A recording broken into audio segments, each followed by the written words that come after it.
Bonsoir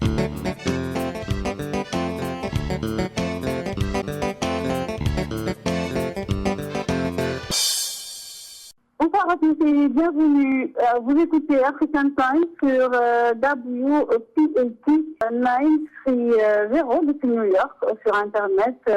WPLT 930am.com ou en podcast sur yolele.com. Nous sommes le vendredi 24 octobre. Tout de suite la principale édition avec Ndaye Khady Diop à la présentation, à la technique Ferine Falloudia. Voici les titres.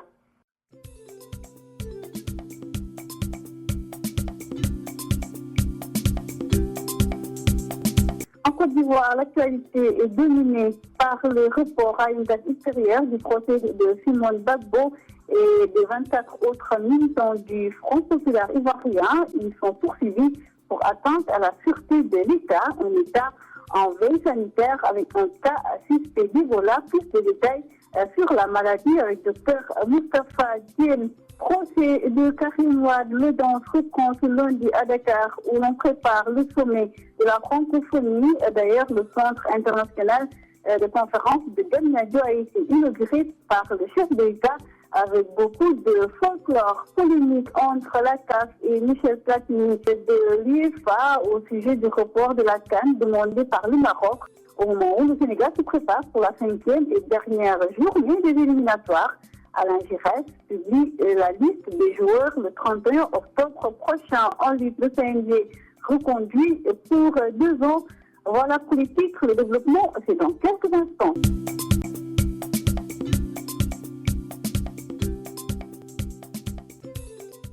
Merci d'écouter African Time. D'abord, en Côte d'Ivoire, le procès en assise de Simone Gbagbo, l'épouse de Laurent Gbagbo et de 24 militants du FPI a été renvoyé. La Côte d'Ivoire, où un cas suspect d'Ebola vient d'être annoncé. L'essentiel de l'actualité en Côte d'Ivoire, c'est avec Etienne Tanon. Le procès en assise des Gbagbo reporté à une date ultérieure. Le procès de Simone Gbagbo, l'épouse de l'ex-président et 24 autres militants du Front populaire ivoirien FPI et Gbagbo poursuivis devant la cour d'assises d'Abidjan pour des faits d'atteinte à la sécurité de l'État n'a pu débuter mercredi dernier. À la veille, les actes préliminaires de ces personnalités proches de l'ex-président et en liberté provisoire se sont déroulés par l'audience de confirmation des identités devant le président de la Cour. Sur cette liste figure entre autres l'ex-ministre Akimbo, le président du Front populaire ivoirien Pascal Affi-N'Gessan. Ce dernier a d'ailleurs dénoncé dans un point de presse ce procès qu'il qualifie de politique visant à faire taire l'opposition significative avant les échéances électorales 2015. Veille sanitaire, un cas suspect d'Ebola traqué à Mans. Les autorités administratives et militaires de Mans, à l'ouest de la Côte d'Ivoire, qui se frontière avec la Guinée et le Libéria, pays très touchés par le virus Ebola, ont déployé un dispositif pour parer à toute éventualité de propagation de la maladie. Elles viennent de lancer à cet effet une traque contre un certain Camara Moussa et ressortissants guinéens soupçonnés d'être rentrés en contact direct avec des malades de la fièvre Ebola en Guinée. Il a séjourné plusieurs jours avant d'entrer sur le territoire ivoirien. Camara Moussa, tantôt présenté comme un infirmier, tantôt présenté comme praticien, aurait tenté de traiter des cas d'Ebola dans son pays d'origine. Lui-même aurait contracté le virus et s'est replié sur le territoire ivoirien. Prévenu, les autorités sanitaires guinéennes se sont empressées d'alerter leurs homologues ivoiriens afin que le suspect soit vite identifié et mis en quarantaine. 11 ans après sa mort, les restes d'Amadi Kourouma à Abidjan, comme annoncé à l'occasion d'un conseil des ministres tenu récemment au palais présidentiel en présence du chef de l'État Alassane Dramane Ouattara, les restes de l'écrivain Amadou Kourouma seront inhumés en Côte d'Ivoire au cimetière de William-Civil, selon la dernière volonté du défunt. Les restes de l'écrivain ivoirien entreront au pays dans la soirée du 12 novembre prochain. L'information a été partagée par le directeur de cabinet du ministre de la Culture et de la Francophonie le jeudi dernier avec la presse. D'ailleurs, un comité, selon le professeur Yacouba Konaté, a été mis en place par le ministère dirigé par Maurice Bandama afin d'organiser les activités d'hommage du regretté Kourouma. Etienne Tano, Abidjan pour African Times. Et puis, procès de Karim Wade de l'audience reprend ce lundi à Dakar, où le chef de l'État a inauguré le Centre international de conférence de Diamniadio. Beaucoup de festivités pour le lancement en prélude au sommet de la francophonie. Correspondance Inès. Démarrons l'actualité de la semaine au Sénégal qui reste encore suspendu au procès Karim Wade qui se poursuit. Cette semaine, le balai de témoins s'est poursuivi à la barre au tribunal de Dakar. Et c'est le témoin Cheikh Diallo qui était à la barre et qui a succédé au témoin Victor Campussan qui, après avoir terminé son témoignage, a fait de la place à Cheikh Diallo. L'autre témoin et ancien collaborateur de Karim Wade, ce dernier, Cheikh Diallo, a enfoncé en tout cas son ancien patron Karim Wade sur la société CD Média. Pour Cheikh Diallo, c'est Karim Wade qui est délégué le propriétaire de CD Média et que lui, Cheikh Diallo, ne détient juste que 30% des actions. Cette semaine, les échanges ont été très épiques entre Cheikh Diallo, mais également les avocats de Karim Wade qui ont tenté de démontrer que Cheikh Diallo donc, est le propriétaire de CD Média. Tout le contraire donc du témoin qui persiste et civil que CD Média, cette société donc, cette entreprise de presse est bel et bien l'œuvre de Karim Wade qui en est le promoteur. Karim Wade donc enfoncé par Cheikh Diallo comme si cela ne suffisait pas. À Mamadou Diop, autre témoin également, qui était le PCA de cette société, CD Média, a également témoigné à charge donc contre Karim Wade, puisque selon lui également, c'est Karim Wade qui est le patron de CD Média. Donc Victor Campusson qui est également revenu à la gare pour d'autres témoignages,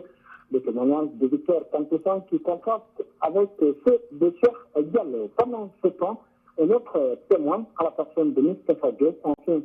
PCA de la société CD Média, était également à la barre et lui a même emboîté le cas à Cheikh Diallo, puisque selon Moustapha Diop, donc, la société CD Média appartient bel et bien à Karim Wade et que tous les contacts qui ont été effectués ont été par l'entremise de Karim Wade qui l'a contacté, qui lui a proposé le poste de PCA et le salaire qu'il devait avoir. Donc, en clair, pour Moustapha Diop, la société CD Média et appartient à Karim Wade. Eh bien, après ce procès Karim Wade qui a même été suspendu jusqu'à lundi prochain après quelques échanges aigris entre la partie civile, entre bien sûr les avocats de Karim Wade, mais également le président de la Cour, eh bien, le procès a été suspendu et reprend lundi prochain feuilleton du procès de Karim Wade qui se poursuit et qui fait toujours en haleine le feuilleton, le registre judiciaire. Eh bien, on croyait qu'entre Maître Abdoulaye Wade et Macky Sall, tout était revenu à l'heure, mais s'il y a d'explications, eh bien, c'est tout le contraire de tout cela, puisque ceux qui pensaient à un rapprochement entre Maître Abdoulaye Wade et le président, son successeur, le président Macky Sall, doit vite déchanter cette semaine. Maître Abdoulaye Wade, l'ancien chef de l'État, est même peu écrémé pour lancer le titre à Macky Sall, qui, selon lui donc, a des problèmes pour gérer le pays. Une panoplie d'accusations a porté contre Macky Sall dans la gestion de plusieurs dossiers, selon Maître Abdoulaye Wade. Mais Macky Sall a donc eu donc des avocats qui ont répondu pour lui à la personne d'Ali Elie Ndiaye, qui a donc répondu à Maître Abdoulaye Wade. Ainsi donc, entre Macky Sall et Abdoulaye Wade, c'est toujours cette période difficile. Et ceux qui pensaient à la déclaration vont devoir vite déchanter. L'ancien chef de l'État va même plus loin puisqu'il compte organiser un grand rassemblement au mois de novembre prochain. Reste à savoir si cette manifestation sous l'égide de Maître Abdoulaye Wade, bien si cette manifestation sera autorisée. Pendant ce temps, à Dakar, les coupures refont surface au grand dans des populations dakaroises qui craignent, surtout dans cette période de chômage. Cette semaine également, plusieurs quartiers de Dakar ont été plongés dans le noir. Une situation qui est difficile et insoutenable pour ces populations dakaroises. Le président de la République demande l'arrêt de s'extraire au Sénégal, puisque selon Macky Sall, on danse, on chante beaucoup au Sénégal et on travaille pour. Mais cette demande de Macky Sall a vite été démentie par un rassemblement qui s'est tenu cette semaine à Diamniadio, que c'était lors de l'inauguration du centre du pôle de Diamniadio par le chef de l'État. Une forte mobilisation qui a fait dire à certains que Macky Sall, qui demandait aux Sénégalais d'arrêter de s'extraire et de lui devait montrer l'exemple et devait être le premier à montrer ce bon exemple. Malheureusement, tel n'a pas été le cas. Et ça a été donc sujet à de nombreux commentaires au pays de la Teranga. Et c'est à l'actualité cette semaine au Sénégal. La Dakar pour African Time, Ignace Ley. À présent, nous écoutons Dr Moustapha Diène, l'invité de cette émission. Il revient sur la fièvre hémorragique Ebola. Entretien avec Dambabou. Docteur Moustapha Diène, bonsoir. Bonsoir, Dan. Docteur Moustapha Diène, donc vous êtes un médecin sénégalais qui vivait ici aux États-Unis, à New York précisément. Vous savez, depuis hier, on parle beaucoup de ce phénomène Ebola qui a été importé ou découvert ici à New York. Pouvez-vous nous dire un peu, de manière générale, qu'est-ce que cela veut dire, cette maladie qu'on appelle Ebola? Merci, Dan. Merci surtout de m'avoir donné l'occasion de parler de la maladie d'Ebola. La maladie à virus d'Ebola était auparavant appelée fièvre hémorragique à virus Ebola. C'est une maladie grave, souvent mortelle, dont le taux de mortalité peut atteindre jusqu'à 90%. Elle touche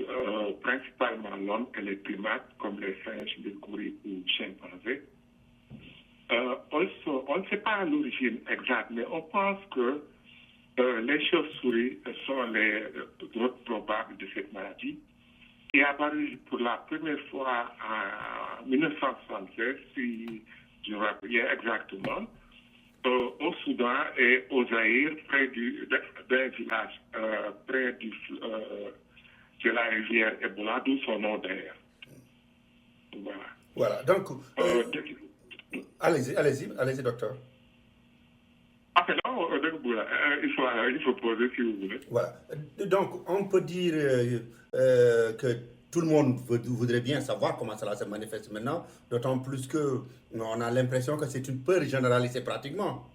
Ouais, c'est une peur généralisée parce qu'il y a un cas importé depuis hier et qui est dans tous les médias new-yorkais. Il paraît que c'est un médecin sans frontières qui traitait des malades en Guinée et qui, d'après le commissaire de la santé de New York, Mary Travis Bassett, il est revenu depuis le 17 octobre de Guinée et il monitorait sa température depuis. Mais c'est depuis jeudi, hier donc, que la fièvre est apparue et actuellement il est hospitalisé et mis en quarantaine à Bellevue Hospital. Bon, donc la manifestation, qu'est-ce qu'on doit regarder, à quoi on doit faire attention? Ok, maintenant, les manifestations, après une incubation de 2 à 21 jours, l'incubation, c'est la période quand le virus pénètre l'organisme humain et la période pendant laquelle les premiers signes apparaissent. Maintenant, les premiers signes, les symptômes de la maladie sont la fièvre, des maux de tête, des douleurs musculaires, une faiblesse généralisée, de la diarrhée, des vomissements, des douleurs abdominales et parfois des hémorragies internes et externes. D'où d'ailleurs son nom de fièvre hémorragique qu'on connaît autrefois. Ouais. Et comment cela se transmet? Parce que quand on parle de virus, certains pensent que c'est comme la tuberculose où on peut capter ça par les airs ou bien parler à quelqu'un, faire face à quelqu'un qui éternue ou quelque chose comme ça. Pouvez-vous nous décrire comment cela se transmet? Oui, vous avez bien c'est de parler de la tuberculose qui se transmet par les airs. Contrairement à la tuberculose, le virus d'Ebola n'est pas airborne, n'est pas transmis donc par contact aérien, comme quand le malade tousse dans le cas de la tuberculose. Elle se transmet, la maladie d'Ebola, par ce qu'on appelle en anglais bodily fluids, les liquides corporels. Voilà, et les sécrétions corporelles, comme le sang, la sueur, la salive, les fesses, le lait maternel et le sperme aussi. En général, ce sont ces liquides corporels qui transmettent la maladie. Aussi, il a été démontré que les gens qui manipulent la chair d'animaux sauvages, comme les gorilles, les chimpanzés, consommés pour leur viande ou leur sang,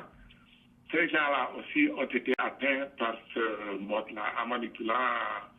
les produits de ces animaux sauvages. Maintenant, aussi les cadavres aussi, j'oublie aussi un mode de transmission très important, la manipulation de cadavres de personnes décédées d'Ebola par des personnes qui ne sont pas expertes, qui ne sont pas préparées à manipuler ces cadavres. Docteur Moustapha Diène, merci.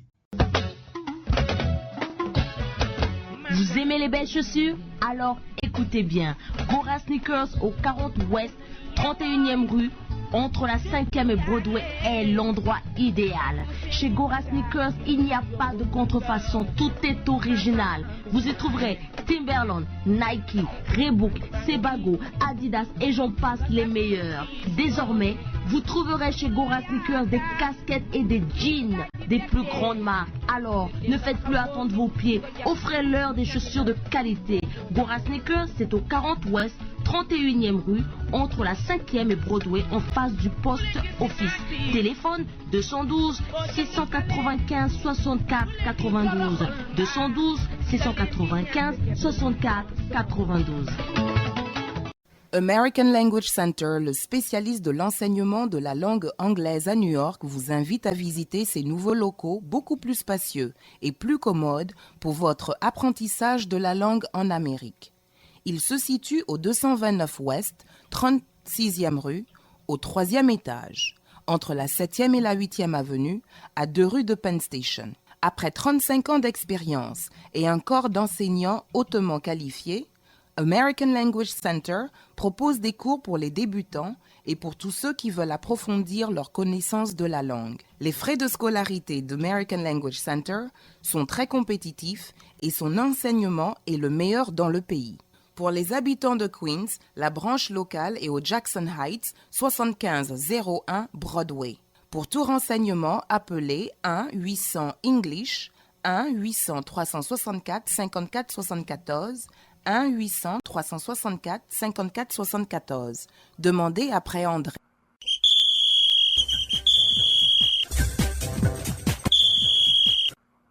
Le report de la CAN demandé par le Maroc entre la polémique entre la CAF et l'UEFA. En attendant les compétitions, Alain Giresse s'apprête à publier la liste des joueurs le 31 octobre prochain au Sénégal et la Malick. Bonsoir, l'actualité sportive, nous la démarrons par la réaction de la CAF, l'instance d'urgence du football africain, invite le président de l'UEFA, Michel Platini, à s'abstenir de toute ingérence dans ses affaires. L'ancien capitaine de l'équipe de France a soutenu le Maroc dans sa demande de report de la CAN, une attitude dénoncée par la Confédération africaine de football. Dans un communiqué, les responsables de la CAF parlent d'ingérence selon le communiqué. Malgré le conflit armé en Ukraine, on joue toujours dans cette partie de l'Europe. Le Maroc avait émis le souhait de reporter la CAN, la raison de l'épidémie Ebola qui sévit en Afrique de l'Ouest. Mais la CAF a dit net. D'ailleurs, les pays comme l'Afrique du Sud refusent de se substituer au Maroc. C'est dans ce contexte que l'on prépare la 5e et dernière journée des éliminatoires de la CAN 2015. Alain Giresse publie la liste des jours retenus le 31 octobre prochain. Ce sera au cours d'une conférence de presse. Pape Soirée, Mambiram Diouf et Moussa Sow ont commencé à rejouer avec le club. Par contre, Lamine Sané et Cheikh Kouyaté sont toujours out. Le comité mixte ministère-fédération a pied d'œuvre le budget pour les deux matchs contre l'Égypte le 14 et le Botswana le 19 bouclé. une mission de prospection au Caire, le début des regroupements au Caire début novembre. Un vote spécial mis à la disposition des Lions du Sénégal. Le ministre des Sports et la Fédération veulent mettre les Lions dans des conditions optimales de performance. Le FGRS a prévu de regrouper les Lions à Paris et le ministère et la Fédération ont accédé à cette demande. Le 12e gagné de son côté joue sa partition. Il veut déguiser au Caire. Le Sénégal, deuxième de la poule G, affronte l'Égypte le 14 novembre prochain au Caire, un match qui sera sifflé par un Camerounais. Les Égyptiens sont désormais troisième à une longueur du Sénégal. Ce match sera la finale de la poule G. Les Lions qui ont perdu face à la Tunisie doivent se racheter au Caire. La Ligue de football professionnel qui soutient les Lions du Sénégal, le début du championnat prévu le 15 novembre a été reporté d'une semaine. Cependant, le trophée des champions est programmé pour le 8 novembre. Il oppose chaque année le vainqueur de la Coupe de la Ligue aux champions en titre. Ce sera donc Guédiawaye Football Club contre Pékin. Un test pour Pékin avant le démarrage de la Ligue africaine des champions. La Pékin a besoin de 500 millions de francs CFA. Les dirigeants ont été reçus par le chef de l'État, Macky Sall, qui a offert 50 millions de francs CFA et promis la réfection du stade à Sandiego dans un état de dégradation très avancé. Actuellement, l'équipe de l'AS Pékin est en préparation à Banjul. Nous restons toujours avec l'AS Pékin qui a organisé un grand bal ce week-end avec Youssou Ndour. La somme récoltée sera pour préparer la saison. Seulement, sur l'international, le Classico en Espagne, c'est demain. Real Madrid FC Barcelone. Peut-être un retour en compétition de Luis Suarez. Le nouveau joueur de Barcelone a déjà purgé sa suspension. Pour rappel, il avait mordu le défenseur italien lors du mondial brésilien. Barcelone, Real Madrid ont remporté les 2 derniers matchs de Ligue européenne des champions. En lutte, le CNG reconduit pour 2 ans. La décision a été prise par le ministre des Sports après la rencontre entre le patron du sport sénégalais et le CNG. Certains lutteurs avaient réclamé le départ du docteur Alioune Sarr. Ce dernier, en poste depuis 20 ans, déclare qu'il n'a jamais rien demandé. Mais pour le moment, aucune date n'a été retenue pour le démarrage de la saison. Cependant, les promoteurs s'activent pour décrocher des combats. Azingaye déclare dans la foulée qu'il a mis en place un comité pour l'organisation du combat. Gris Bordeaux contre Tyson prévu en novembre. Il s'est retiré de l'arène. Selon lui, la lutte est un raccourci vers la prison. Pour rappel, beaucoup de promoteurs ont eu des débats judiciaires. Hassan Ndiaye, Ding Nicolai, Petit Mbaye, entre autres. C'était El Hadji Malick Ndiaye depuis Dakar pour African Time.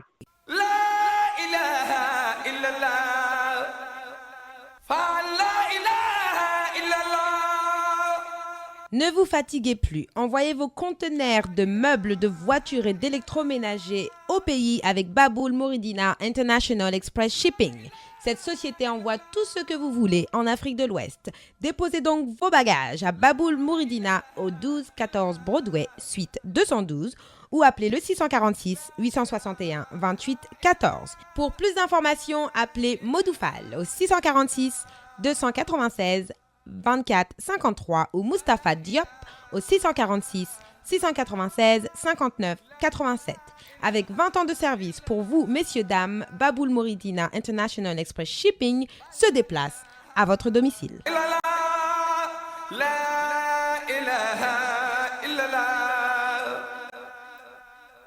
À présent, la star de la semaine avec Alain Quignon. 15 ans, toujours, 15 ans, toujours. Est-ce que vous êtes prêts? Oui, nous sommes prêts. Il est propulseur d'un mouvement musical très intéressant. C'est dans le monde entier. Son nom, Afrobeat, véritable machine à propager des idées politiques. Kaleka, de son vrai nom, Léonide Madjekodoumi, est né à Porto Novo au Bénin où il a grandi jusqu'à son adolescence avant de rejoindre l'autre côté de la rive, le Nigeria. Sa passion pour la musique remontait depuis le bas âge avec son frère Pascal, qui l'initie au rythme tel que le funk, le rock et la soul. Mon intérêt pour la musique dès mon plus jeune âge est sans doute du fait que j'ai grandi au Bénin en jouant des percussions Kaleka, des instruments que nous jouons généralement à l'occasion des fêtes de Noël. Les enfants que nous étions, nous nous revêtions des marques Kaleka, et c'était à ce moment exact de ma vie d'enfant que j'ai pris le pseudonyme Kaleka, explique le concepteur du mouvement afrobeatologie.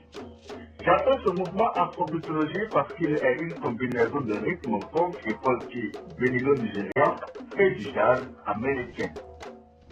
À 17 ans, Kaleka débarque au Nigeria où il tombe définitivement amoureux de la musique. Il fait ses premiers pas avec l'artiste King Somiadé. Une aventure qui sera d'une courte durée puisque Caritas se verra introduire au rival de King Somiadé, le phénomène Fela Kuti. Ce qui devrait constituer un test pour le jeune recrue, Caritas, se déroule à l'intérieur d'une pièce dans laquelle se trouvait Fela, lui, entouré des femmes. Nous étions en 1985. Fela était un génie, un autoritaire qui régnait en maître. En même temps, Fela était aussi très gentil et plein d'humour, déclare Kaleta. Kaleta découvre les États-Unis en 1991, puis pose les valises. Il se perfectionne dans le domaine musical, fait des featuring avec des artistes et groupes américains tels Lauryn Hill, Aquila Music et Zone Production. En 2008, il crée le groupe Zozo Afrobeat. L'artiste multiplie les concerts sur des albums dont un au total sur dizaines de disques, au long desquels Country of Dawn. Au bout de 6 ans, Kaleta aura enregistré plus d'une centaine de chansons. Dans le cadre de la sortie de son nouvel album, fait alors ce projet dénommé Kickstarter qui consiste à collecter des fonds pour la réalisation de son projet. Je demande à tous les amis de bien vouloir m'aider à travers cette souscription volontaire qui, à coup sûr, m'aidera à sortir la grosse YouTube. C'est la vraie chemin. Kaleta qui entretient excellente relation avec les artistes africains de l'Ivoire, de passage aux États-Unis, affirme être prêt à tout moment pour un concert à Amsterdam. C'était donc l'ensemble affluence de radio à présentant depuis New York à la présentation à l'excellent. Je vous souhaite de passer un excellent week-end. À la semaine prochaine pour notre star. C'est Dambay qui présente la minute beauté.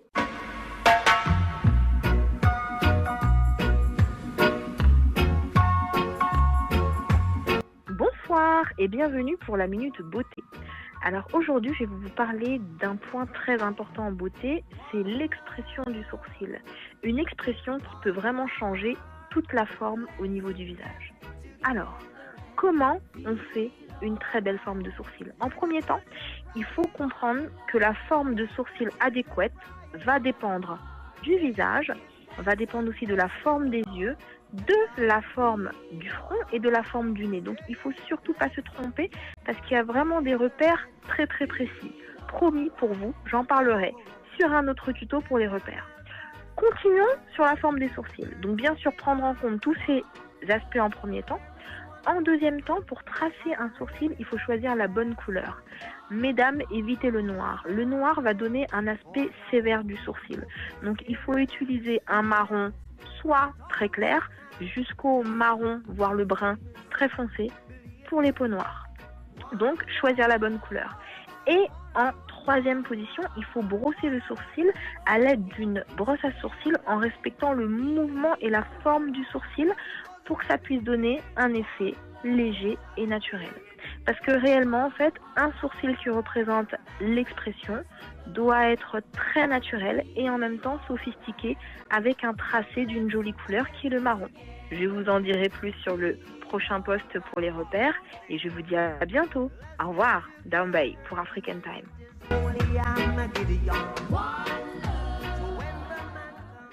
Darussalam Market, le bonheur de tous les chefs cuisiniers se trouve à Darussalam Market avec le poisson, la viande, les pieds de bœuf, le poulet et tout le saf-saf qui va avec. Oui, le jumbo, adja, momi, jangé. Et c'est pas fini, à Darussalam Market, on peut aussi trouver le tchéré, le tchakiri, sankhal, sow, gedje, yet, sardines fumées. Pas seulement pour la cuisine, même la maison y trouve son compte. Avec l'encens et des encensoirs, les gawé. Et pour les soins du corps, déodorants et cosmétiques. Tous ces trésors de nos pays d'Afrique se trouvent au 2890 de la 8e avenue, entre la 153 et la 154e rue. Prenez le bus numéro 10 ou les trains D or B. Darussalam Market vous attend. Darussalam Market 212 222 26 58 ou 646 244 14 79. La Banque de l'Habitat du Sénégal, BHS, est heureuse de vous annoncer ses nouvelles branches. BHS Baltimore, 58 14 York Road, téléphone 410 387 22 76 410 387 22 76. Cette branche est disponible à partir du 25 avril 2014. BSS Philadelphia 535 South 52e Street Philadelphia. Téléphone 215 863 80 02 215 863 80 02. Cette branche est disponible à partir du 28 avril 2014. Merci beaucoup.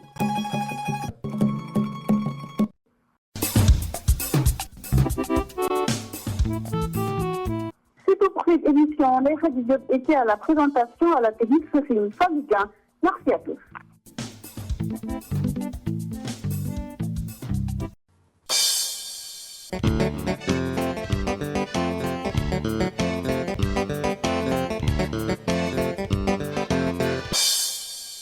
mbokk yi ñoo ngi leen di nuyu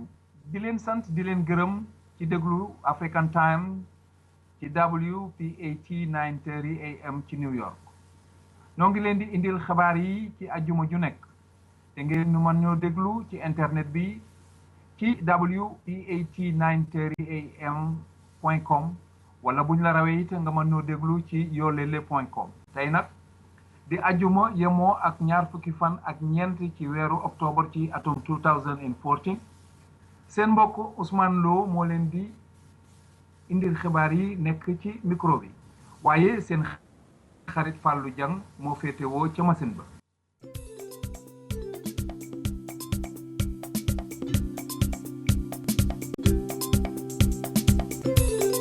mbokk yi tey nag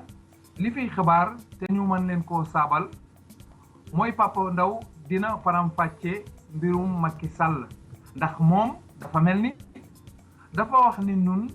dañuy xawaare rek waaye nag gis nañu it ba muy sanc bérébam bee ca jom ñaajo ñoo nga doon xawaare ñoom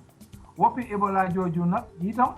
soreetunu ndax am na ku nu ko indil fii ba ci sunu bunt loolu Papa Ndaw dina ko faram-fàcce waaye Papa Ndaw dina dikk ak yéen itam ci mbirum Karim Wade mi dina faram-fàcce Ablaye Wade it génn na te nee na itam dana jafal ab taal kon loolu it dana ñëw am na tamit nga njaay it moom itam dafa laaj itam ñu cëral jigéen ñi ci wàllu PS kon Papa Ndaw it dana dikk ci doomu Idrissa Seck ñii ñu jàppoon ca France dina dikk ak yéen it ci jaaykatu dorog bii nga xam ne moom jàpp nañu waaye mbokk yi bu ñu ca noppee Dambaabu dina seq ak waxtaan ci mbirum Ebola mi ak yeneen mbir ak docteur Moustapha Diène bu ñu ca noppee ci saabal xibaar yooyu soxna Mami Diop dana waxtaan ci jikko ñu jox kàddu gi it Alaaji Malick Ndiaye mu waxtaane football bi ñu doog leen a indil Xaadim Samb bu ñu ko jotee mu leeral leen lépp lu aju ci mbirum làmb ñu boole ko nag ak indil leen lépp li nga xam ne jot nañ ko fee am ci ay aajar ak i yëgle kon mbokk yi bu ne tuutee ñu dikkaat ak yéen ci yaatal xibaar yooyu.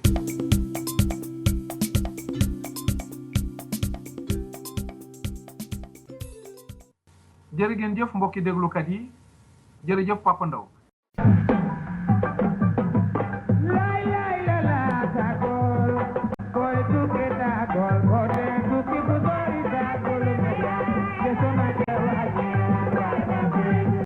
waaw Pape Ousmane ñu ngi lay nuyu maa ngi lay fay Ousmane Pape dañuy tàmbalee ci politique mbirum Macky Sall lañ ciy tàmbalee dafa mel ni inauguration bii nga xam ne moom la doon def ci centre international conférence bi nekk ci Diamniadio def na ko ba noppi Pape nu mu demee loolu. waaw Ousmane Macky Sall inauguré na centre international de conférence bi nekk Diamniadio nga xam ne foofu la ñu nar a amalee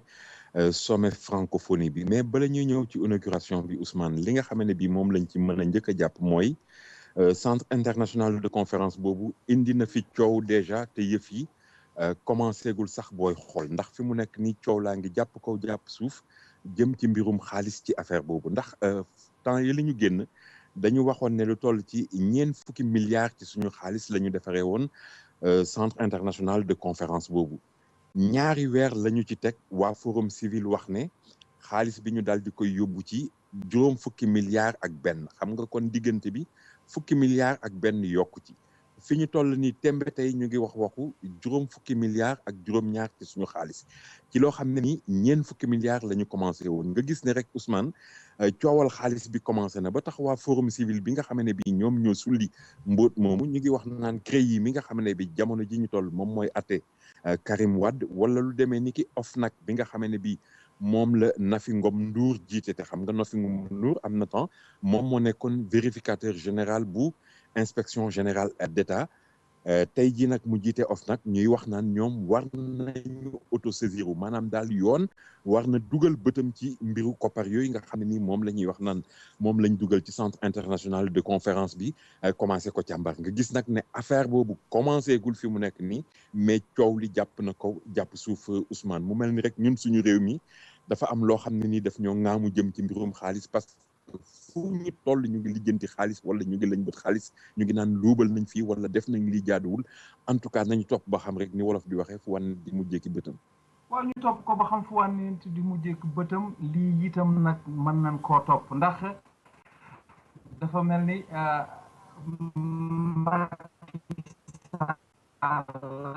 bi mu gisee ak Benno Siggil Sénégal dafa wax ni Sénégalais yi ñoom duñu liggéey de dañuy feetu rek Pape loolu nu mu demee tey gis nañ ni ci centre bi doon na feetu de. waaw non xam nga foofu moom am na ñu bari ñoo xam ne ni dañu jàpp ne Macky Sall bala muy bale ci buntu kër jàmbur yi waroon na njëkk a bale buntu këram ba pare parce que yaa ngi koy fàttali léegi bërki démboo Njaay rek la fi Macky Sall toog jël rajo yi jël télé yi ci Sénégal wax ak réewum Sénégal wax ak àddina bi yëpp di xam leen ne Sénégalais yi amul lenn bu leen yiteel budul po ak caaxaan ak i tappaleeg yu ni demee dem bay wax naan ay mbiri ngénte la ñuy lijjanti wala foo leen fekk ñu ngi wax ay waxu dëj wala ay détails yu kenn xamul yoo xam ne yi dañuy topp di lijjanti loolu ba li nga xam ne bii mooy fulla ji wala solo si muy liggéeyal lu suqali réew mi wala lu avancé réew mi loolu duñu ko def mais Macky Sall fi mu ko waxee di ko askanale mbokku sénégalais mi ak fi mu defee lu ni mel daanaka benn la ndax démb bi nga xam ne bii ñu ngi inauguré centre international des congrès bi nekk ci Diamniadio li ñu daan wax temps yu njëkk yi yaa ngi koy fàttaliku parce que taxul yàgg lool li ñu daan wax majorité Ndiaga Ndiaye moom la Macky Sall doon doxal parce que ay Ndiaga Ndiaye la ñu jël ki rapide ki lu kenn xamul duy ko ay militant ba mu fees yóbbu ko Diamniadio fa ñu doon defee inauguration bi daanaka am na ñoo xam ne ni dañ jàpp ne liggéeyal amoon ci Sénégal yëpp ñu ngi joxante woon rendez-vous foofu taggaate beeg ñaalo gay naa ko bi mel ni tuq su bën ñu ne déet ne waaye artistes yi daal di déplacé wu parce que dañu dem foofu ba nga xam ne bii daanaka artiste nekk bëggoon na feeñ même Youssou Ndour mi nga xam ne bii nekkoon na ministre ci gouvernement Macky Sall waaye ñu mujj ko fa jëlee léegi ñi def ko ministre conseiller du président de la République mais buñ fàtte ne Youssou Ndour aussi ci woy ak musique la ñu ko xamee woon Youssou Ndour delloo na buum ca boy ga parce que nee nañu joué na fa musique def na fa lu ni mel moom ak yeneen i nattango ay musiciens am coow li nag jàpp kaw jàpp suuf ñu wax naan Macky Sall mii xanaa du mooy Macky Sall mi fi taxawoon bërki démb di wax naan Sénégalais yi am po rek a nekk seen bopp bëgg ñoo liggéey du ñu def leneen moom mi doon xaste ak di jéem a yeddaate moo wëlbatiku tey def loo xam ne nii moo yées li nga xam ne bii moom la doon tuumaal Sénégalais yi ba tax nag gars yi di wax naan ay la yéwén Macky nag beneen yoon ba lay wax na xoolaat li nga xam ne bii moom lay def parce que di tere ay nit dara tey suba mu def lu ni mel mbaa lu ko yées loolu doy na waar Ousmane. loolu itam doy na waar lii itam nag doy na waar ndax Macky Sall dafa mel ni yóbbu na fële ca pencum député ya lii ñuy wax projet de budget bu 2015 dafa mel ni ñetti junni milliards xaw na koo jege de Pape lii bari na de. waaw ñetti junniy milliards de daanaka booy xool budget bi noonu lay xaw a toll te fi mu nekk nii nag yóbbu nañu ko pour gars yi yéer ko commencé koo càmbar te xam nga loolu tamit bu ñu commencé danañu def ay ayubés yoo xam ne daanaka assemblée nationale loolu rek la ñuy waxtaanee. te itamit li nga xamee ne bii am na ci ñu ko ci commencé ŋàññ wala commencé ci duut baaram dañuy wax naan jëm ci mbirum budget boobu présidence de la république dafa nakal boppam nak lu duun loo xam ne nii daal bu fekkee ne bii am na fu ñuy jéem a def ay économie wala am na fu ñuy jéem a wax naan war nañu jéem a xoolaat mbir yi nan lay tëddee en tout cas présidence de la république moom fàttewuñ ci seen bopp danañu ko topp nag saytu ko càmbar ko bu ñu demee war a toll ci bennal ba bu boobaa Ousmane dinañu ci dellu si lu gën a yaatu mais nañu jàppagum rek ne li nga xam ne bi moom la ñuy tudd jëm ci mbirum budget 2015 bi ni nga ko waxee woon sànq rek mot na ñetti junniy milliards ci suñu koppar loolu nag boo koy xool du lu tuuti mais nag dañuy wax ne moom mooy nafay réew mi nga xam ne bi moom mooy doxal mbir yi nañu ko topp rek ba xam ndax ni nga ko waxee noonu la ñu koy doxalee ak itamit ndax dana matale Ousmane. dana matale ak du matale lii Pape matale na ba pare dafa mel ni lii ñuy wax attekat yi muy magistrat yi nekk ci réew mi dafa mel ni président itam yëngal na leen jël kii yóbbu fële jël kii yóbbu fële ñu nu yóbbu ak ñu nu yóbbuwul Pape. waaw xam nga conseil supérieur de la magistrature président de la république ci boppam moom moo ko jiite moom la ñuy wax naan mooy kilifay magistrat yi te xam nga magistrat yi ñaare conseil supérieur de la magistrature ci ndajeem bi nga xam ne bii bu ñu koy def président mooy njiit li ministre de la justice moom la ñu toftal ci moom gise nañu mais liñ ci mën a jàpp rek wala bokk na ci ñaar yi gën a am solo yuñ ci mën a jukki mooy benn yaa ngi fàttaliku Tayfour Diop coow li nga xam ne bii moo ko fi toppoon ginnaaw bi élection municipale yi passé te ñu doon ko amal ñaar fukki fan ak juróom-ñeent ci weeru juin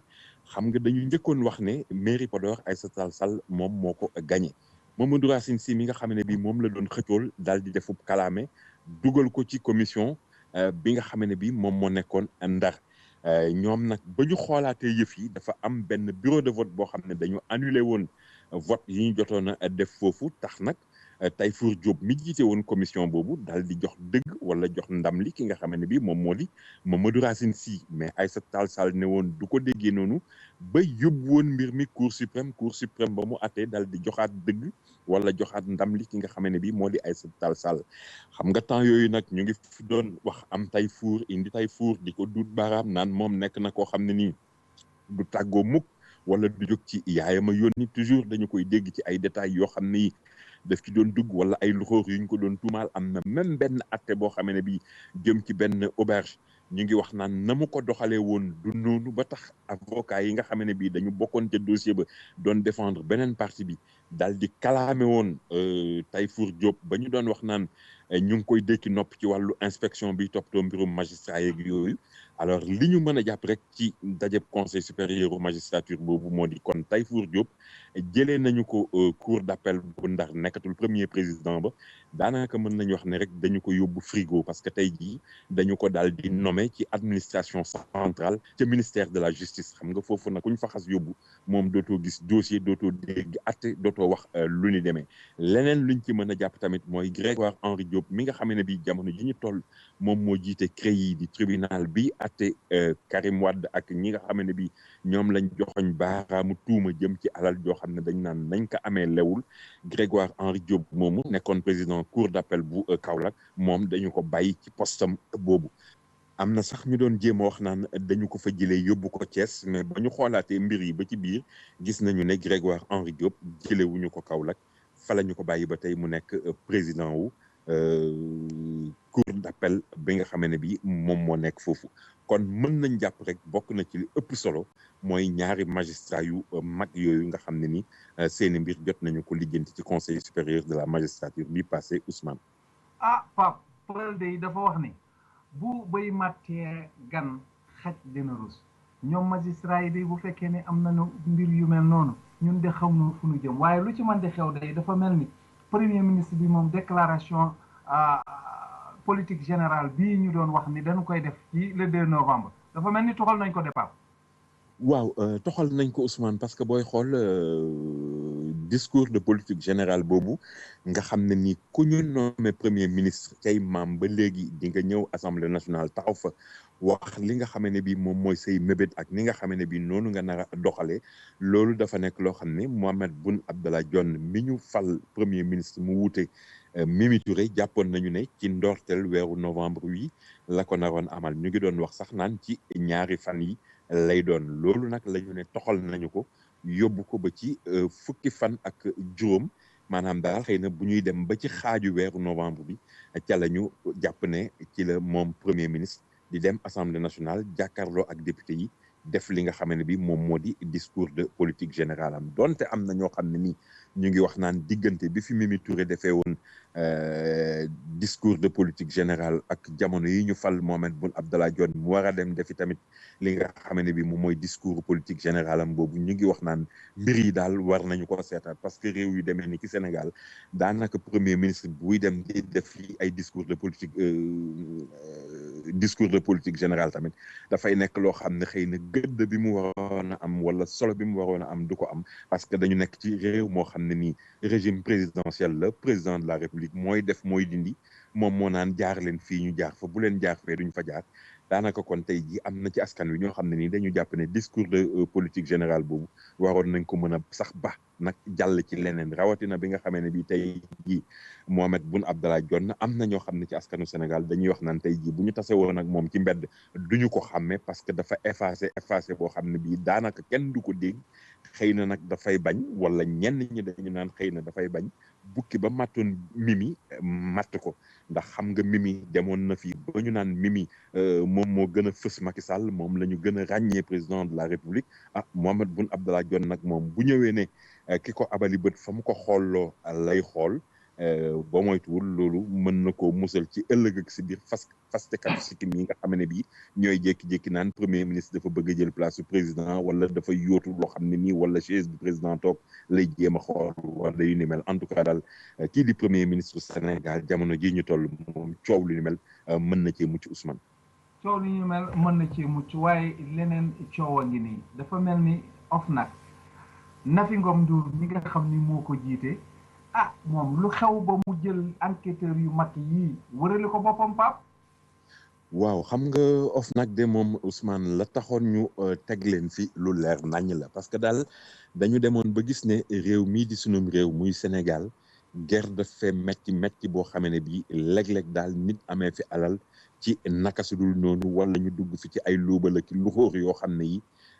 mënoon naa ñàkk wala day indi problème loolu moo taxoon président de la République dal di taxawal OFNAC te OFNAC tey jii boo xoolee Nafi Ngom Ndour mi nga xamee ne bii moom moo ko jiite moom moo nekkoon vérificateur général nekkoon kilifay inspecteur généraux d'État yi nga xam ne bii ñoom ñoo nekk fii ci réew mi di lijjanti ni gars yi liggéeyee koppar yeeg ni ñuy doxalee ndax jub na wala jubul ba tax tey jii bari na ñoo xam ne nii boo leen ne woon suba inspection générale d'État dana la seet si ñooñu bu ñu tëddee guddi duñu nelaw alors tey ji nag Nafi Ngom Ndour nga xam ne moom dañu ko fi teg mu jiite kuréel googu nga xam ne nii dafa bëgg daal nit ñi di doxalin bu mucc ay moom la ñu wax ne dafa yokk ñi nga xam ne bii ñoom ñoo koy jàppale ci liggéey bi rawatina enquêteurs yi ndax tey jii am na benn colonel des douanes boo xam ne nii jël na ko mu bokk ci enquêteurs yi kooku ñuy wax naan xam-xamam ak xarañam jëm ci mbirum koppar ak yenn façon yi kenn natable wu ko kenn laam-laamee wu ko ba tax sax ñu naan ñooñu moom li leen di tax a gën a jóg bokk na ci ñiy def détournement ak di luubal alalu mbooloo yemul foofu parce que dafa dem jël yeneen ñaari commissaire divisionnaire de classe exceptionnelle kenn ki commissaire Thiandoum la xam nga moom xam-xamam kenn werante wu ko wala kenn natable wu ko dolli ci beneen commissaire divisionnaire boo xam ne commissaire Ndiaye la moom nekkoon na fi sax doon liggéeyal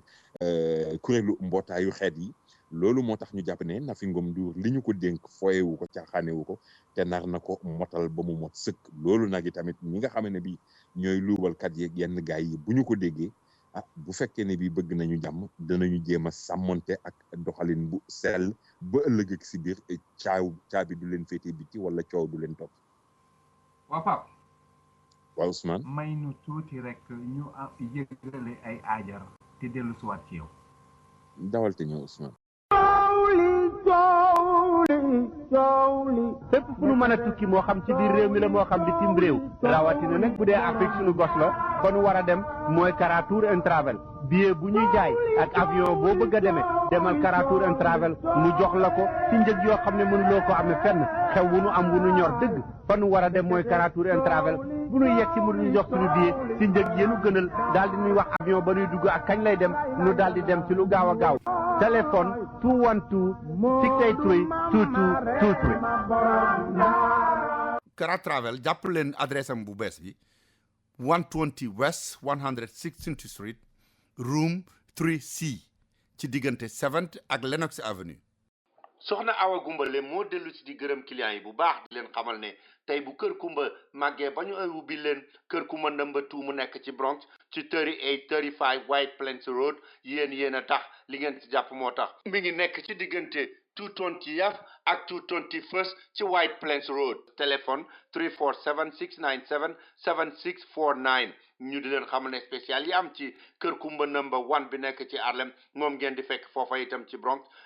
spécial c'est bon laaxu dimanche bi ñu leen di defal ceebu jën bu jaga ak ceebu jën bu weex bi ñu leen di defal mu ànd ak suul ak bëgëj ak suppu kanja kaldu ak maafe yi mbaxal mu saalum mi ñu leen di defal talaata ak mbaxalu jën mu weex mi ñu leen di defal altine dibi Sénégal bi ànd ak foie ak yàpp ndekki yi nga xam ne itam dañ leen koy defal sandwich foie sandwich su viande ak poulet te itam pain français ba ngeen fa daan fekk ma nga fa ba tey ci kër Kumba number 1 ci Harlem ak kër Kumba number 2 ci Bronx bu ngeen ci bëggee xam lu gën a leer man ngeen a woote ci 212-866-3900 866-3900 wala 212-866-1551 soxna Awa Gumbale nee na mi ngi leen di gërëmaat. BHS bu New York nee na yéen ñi jóge Saalum déglu leen mu wax leen lu neex a neex léegi am na agence am mi ngi nekk ci adresse bi ci Kaolack Lo 48 quartier Léona numéro téléphone 33 938 47 00 léegi ngeen xam ne képp ku ngeen di yónnee Kaolack xaalisam mën naa dem ci BHS bi nekk ci Léona Lo numéro 48 ca Lo numéro 48 ba bu leen ko fàtte itam xam ngeen ne fan yi fi ngeen di yónnee xaalis Sénégal yépp dafay bari compagnie yoo xam ne bu ngeen fa yónnee seen xaalis dañu leen di wax naan courant bi dafa coupé amuñu fi mu nekk réseau bu baax ak mënuñoo génn xaalis bi ngay di dem ak di dikk ñu di leen xamal ne BHS New York moom dafa am ay bureau boppam yoo xam ne boo fa demee courant bu coupé bu ñàkk a coupé ñoo ci yem daañu la fay sa xaalis ci saase ñu di leen xamal ne itam bu fekkee da ngeen a bëgg a yónnee xaalis Sénégal ñu dugal leen ko ci compte banque dem leen ci BHS dana yónnee seen xaalis bu fekkee da ngeen a bëgg a yónnee seen famille itam dana mën a yónnee seen xaalis bu ngeen ci bëggee xam lu gën a leer man ngeen a woote ci BHS New York 212-447-1200 wala ci yeneen adresse yi ngeen tàmmoon. jërëjëf mbokki déglukat yi jërëjëf Papa Ndaw Pape bu ñu dellusiwaatee nag tey dañuy jëm ci beneen xoolin ndax xam nga ni Ebola mu ngi fi woon booba ak léegi waaye jële woon nañ ko fi dafa mel ni dafa dikkaat ci sunu buntu kër dey dégg nañ ko ca xaay waaw Ousmane woppi Ebola day na mu tiitalee woon nit ñi ba léegi noonu lay wéyee yaa ngi koy junj léegi Sénégal benn cas moo fi amoon te tamit gis nga booba ba ñu ko daan waxtaanee nit ñi sawaroon nañu lool ci di wax naan cas importé la benn étudiant bu fekk baax réewum Guinée moom moo ñëwoon doon seet si fii ay mbokkam ci Sénégal indaale fi cas bi sant yàlla ba mu fi ñëwee toppatoo nañu ko faj ko ba mu wér ba tey ji gone googu mujj naa ñibbi ci ay bokkam li tax nag ñuy waxaat mbirum Ebola moo di dafa fekk tamit ne beneen réew boo xam ne ni dañu bokk dik muy réewu Mali tey jii ñu ngi wax naan kaawu Ebola dugg na fa tey tamit ñoom kaawu Ebola boobu nga xam ne nii moo am ca Mali benn parental la boo xam ne nii mi ngi am lu toll ci 2 at moo ànd ak maamam ñu jóge ca Guinée daal di dem ci dëkk bi nga xam ne bii moom moo di xaay te daanaka pour ñi nga xam ne bii xam nañu Mali wala daanañu jóge Sénégal di dem Mali xam nañ ne xaay moom digganteem ak Sénégal taxu ko sore lool ndax boo jógee fii di dem Mali moom mooy première région malienne bi boo rombee Kidira côté Sénégal jéggi frontière bi Djibouti dëkk bu mag bi nga ci njëkk a teg moo di xaay googu nag la ñuy wax naan benn kaawu Ebola am na fa ba tax na tey jii Sénégal matuwaay yi nga xam ne bii doon nañu ko jël pour musal nit ñi ci woppu Ebola mobilisation boobu moom moo fi continuer am ba léegi parce que nag Ousmane wopp jooju moom booy xool ba ci biir rek mi ngi bëgg a tukkal àddina parce que tey jii même réew yu mag yi muccatuñ ci parce que moo xam États-Unis la am na ay cas yu fa am booy xool réewu tubaab yi ñoom tamit ay cas commencé nañu fa feeñ ba tax na sax fi mu ne ñenn ñi nga xam ne bi ñoom ni ñuy xalaatee xëy na dafay xaw a wuute léeg-léeg ak ni ñuy xalaatee ñu ngi wax naan certainement balaa yàgg Ebola danañ ko amal solution parce que comme mi ngi laal réew yu mag yi te démb ak bërki démb dañ doon wax naan ci yenn réewu Afrique soowu jant yi lay am xëy na du yeggseegum ci ñoom donc voilà mooy loolu ni ko xale yi waxee mais léegi nga xam ne bii nag cas bi nga bëgg a wër àddina ba ñenn ñi naan boo moytul léegi mu jóge ci épidémie dem ci li tubaab di wax pandémie ñu ngi wax naan kon saafara dana ci mën a am balaa yàgg. saafara dina ci mën a am balaa yàgg waaye bala mu am dana am ci ñum lor ndax ñii ay étudiants la yooyu sénégalais yoo xam ne dañoo amoon fu ñu bëggoon a dem te moom day Ebola dafa mel ni moo leen teree dem foofa Pape loolu itam nu mu demee. waaw xam nga Ousmane mbir mi dafa nekk loo xam ne nii léeg-léeg dafa am ci àddina bi nit ñoo xam ne ni ñuy xalaatee dafa mel ni daal dafa demee boor suñu mënul wax ne dafa doy waar. dafa am ay étudiants sénégalais yoo xam ne yi ñu ngi nekk ci SIPDECO ñoom ñoo am benn concours boo xam ne nii dañ ci waroon dem ca dëkk ba ñuy wax Beijing nekk ca Chine mais ñi nga xam ne bii ñoom ñooy organiser concours ba foofee ca Beijing nekk ci réewu Chine ñoom ñoo wax ne étudiants sénégalais yooyu duñu mën a dem bokk ci concours boobu ndax daal ñoom dañu bëgg a doxal li ñuy wax risque zéro ci wàllu Ebola. parce que ñoom dañoo dégg tël rek ne damm na xamuñu sax nu mu demee te pourtant booy xool ñetti fan yi ci ginnaaw ci la organisation mondiale de la santé di kuréel gi nga xam ne bi moom mooy topp wér-gu-yaram ci àddina bi yëpp ñoom ñoo wax ci seen bopp bind ci lu leer ne Sénégal bu ko kenn limati ci réew yi nga xam ne bi dañoo am woppi Ebola parce que benn cas moo fi amoon ñu ngi ko doon waxtaanee sànq muy benn cas importé benn jeune guinéen bu mu daloon mu ñëw fii ñu faj ko bu mu wér ñu delloo ko seen réew mu ñibbi. waawaay sëriñ bi loolu cas boobu ana lan lañ ciy tuddee Sénégal di leen ci laawaale wala di ko fàttaliwaat ba tax tey ji ay étudiants sénégalais yoo xam ne ni dañu waroon dem bokk ci benn concours international bu ñuy amal ca Chine ñu ne leen yéen du ngeen mën a ñëw parce que seen réew dafa am Ebola moo tax nag ñuy wax naan mais gars yi soit li ñu jàng dafa mokkul wala boog dañuy demaleeg di fekkale wala li ñuy seen xel moo lëndëm wala moo nasax mais en tout cas nekk na loo xam ne ni ñi mu dal seen kaw ñoom rafetlu wuñ ko benn yoon parce que dañu waroon dem bokk ci benn concours boo xam ne ni seen xam-xam ak seen mën-mën wala seen xarala mënoon naa tax ñu remporter concours boobu wala en tout cas ñu am def fa li ñu naan une participation honorable tey jii xañ nañ leen seen dem foofu ci mbiru wopp joo xam ne ni dañu koy wax te pourtant amul Sénégal Ousmane muy lu doy wax. waaw Pape. mayaat nu tuuti ñu dem déglu ay aajar ci dellusiwaat ci yow. dewal te ñëw. fu ñu ko waxee ñëpp yaakaar ne mënula am ndax day neex lool Omar Diop bu Interpath Computer ñëwati na ak benn spécial boo xam ne bu ma leen ko waxee li fekk demu leen fa da ngeen di yaakaar ne mënula am. Interpath Computer yéen ñi nga xam ne yëpp da ngeen a soxla woon ay tablette yoo xam ne moom ngeen di doxantoo moom ngeen di jënd di ko joxe ay cadeau te muy yomb lool daf ci am spécial boo xam ne $100 rek lay jar $100 yu bees tax nga dem joxe $100 kese ñu jox la sa benn tablette nga daal di dem di dugg sa internet di jël say photo lépp loo xam ne mën nga ko def ci li ngay jëndee ay centaines de dollars yu dul jeex tablette yooyu mën nga ko cee def loolu mooy li xew fi mu nekk nii ci Interpath Computer. Interpath Computer mi ngi nekk ci 15 West 116th Street ci diggante 5th ak Lenox Avenue téléphone 212 423 97 50. di leen jaay Dell computer buy dox na mu war a doxee ànd ak écran ànd ak keyboard ànd ak mouse lépp pour $139. te Omar Diop da leen di xamal ne bu ngeen amee seen business bu bees lépp luy installation ye muy sécurité ba muy musique ba muy computer muy network ba lépp moo leen koy defal ba mu mat sëkk ci njëg yoo xam ne du ngeen ko amee fenn te qualité ba muy doon fu ngeen manti demee du ngeen ko gis. woo leen ko ci 212 423 9750. képp ku yaakaar ne expérience am na lu ko mën a wuutu boobu da ngaa demagul Africa Travel Management boo demee Africa Travel Management ba fekk fa Cheikh Diwane Sylla ak expert ya mu àndal da nga xam ne agence boobu rek moo lay wax ne la avion boo bëgg a demee ak fu mu mën a jëm muy South Africa Delta Royal Air Maroc njëg yi gën a yomb ñoo la koy wax la avion bi ngay demee. Africa Travel Management mi ngi nekk fii ci New York 515 Madison Avenue ca 9th floor ba ci corner 53rd Street. bu dee ca Sénégal ma nga nekk ca West Foire ci VDN bi immeuble numéro 147 ca premier étage ba ci Dakar Yoff bu la neexee mën ngaa woote fii ci New York 212 481 3850 wala ca Ndakaaru 221 33 820 6042 wala sax li gën a yomb mën ngaa dugg ci seen website www.myafricatravelonline.com.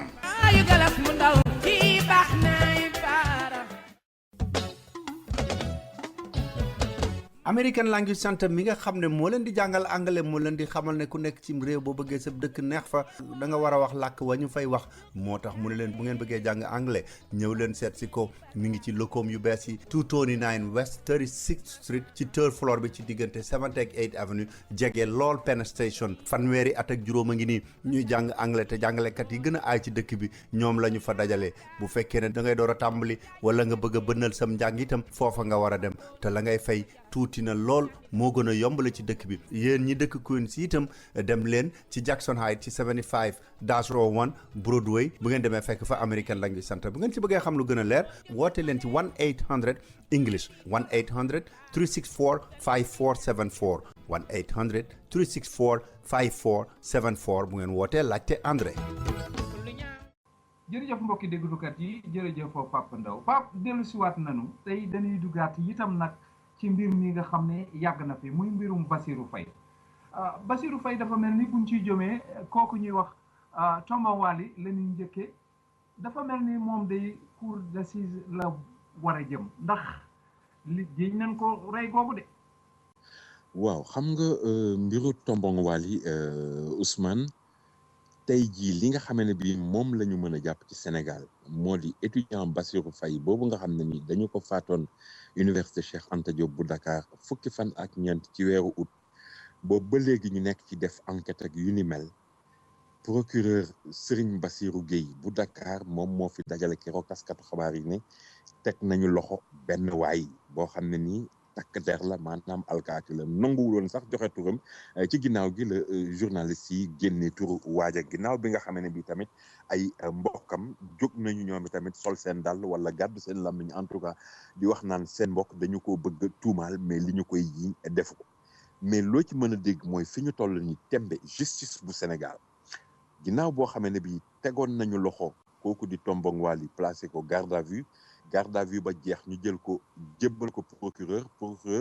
jébbal ko doyen des juges d'instruction muy Mao Sémou Diouf ba mu jàkkaarloog Mao Sémou Diouf mandat dépôt la fa jëlee ñu daal di koy jël yóbbu ca kaso ba léegi nag juge d'instruction bi moom moo amee cëggal gu yëpp moom mooy def ci wàllu droit li ñuy wax instruction à charge maanaam loo xam ne day dugal waa ji ak instruction à décharge loo xam ne ni xëy na dafay setal deram bu demee ba yeggale instruction am nag ca lay waxee naan waa ji ay la yéwén li ñu koy tuumaal man juge jàpp naa ne moo ko def jël dossier bi jébbal tribunal ñu dal di koy atte wa illa mu ne defu ko liñ koy tuumaal gëstu naa ko lañ bët ko lañatu ko gis naa ne defu ko mu dal di ko signal non lieu ñu bàyyi ko mu dem mais tey jii ni nga xam ne bii noonu la mbir yi demee li ñu jàppagum daal mooy jox baaraamu tuuma bi tey moom la ñu ko joxoñ te waa en tout cas waa yoon ba fi ñu toll nii tembe moom Tomba Wali moomu di benn adjudant moom la ñu jiiñ ne moom moo rey Bassirou Faye ni ma la ko waxee ñàkkul nag enquête bi nga xam ne bi door nañu ko ci wàllu justice dana ci indi ay leeral donte ay mbokkam nag ñoom ñu ngi taxaw di wax naan bu leen kenn rey ni ko xale yi di waxee seen mbokk dañu ko bëgg indil problème parce que booy xool nee nañu même turam ak santam bu ñu nee Tomba Wali daanaka niroowul comme ay Mamadou Diop wala Ablaye Ndiaye wala affaire yu demee noonu sant yi nga xam ne bii moom la ñu faral di gën a dégg fii Sénégal donc ay mbokkam ñu ngi wax naan xëy na li mu tudd Tomba Wali sax loolu moo tax rek ñuy bëgg ko bala may jiñ ko affaire bi mais lu ci mën a am rek mooy Ousmane jarul yàkkamti nañu xaar ba xam fan la enquête bi di mujj. waaw ñii de moom xanaa dafa mel ni dañoo yàkkamti ndax dafa mel ni njabootam googu nga doon wax dafa mel ni ñoom bëgg nañoo porter plainte ndax d'accord nañu moom la waaye itam du moom dong ndax itam njabootu ko Bassirou Faye itam dugg nañ ci yëf yi ñoom itam porté nañ plainte waaye am na xale yi nga xam ne moom la ñu jàngal noonu itam gëmuñu loolu pa mais Ousmane ci lu leer nañ ñi nga xam ne bii ñoom ñooy mbokki Bassirou Faye ñoom nee nañu ay Tomba Wali moo rey seen mbokk loolu mënul dugg seen bopp ñoom nee nañu li wóor mooy li nga xam ne mën nañ ko wax moo di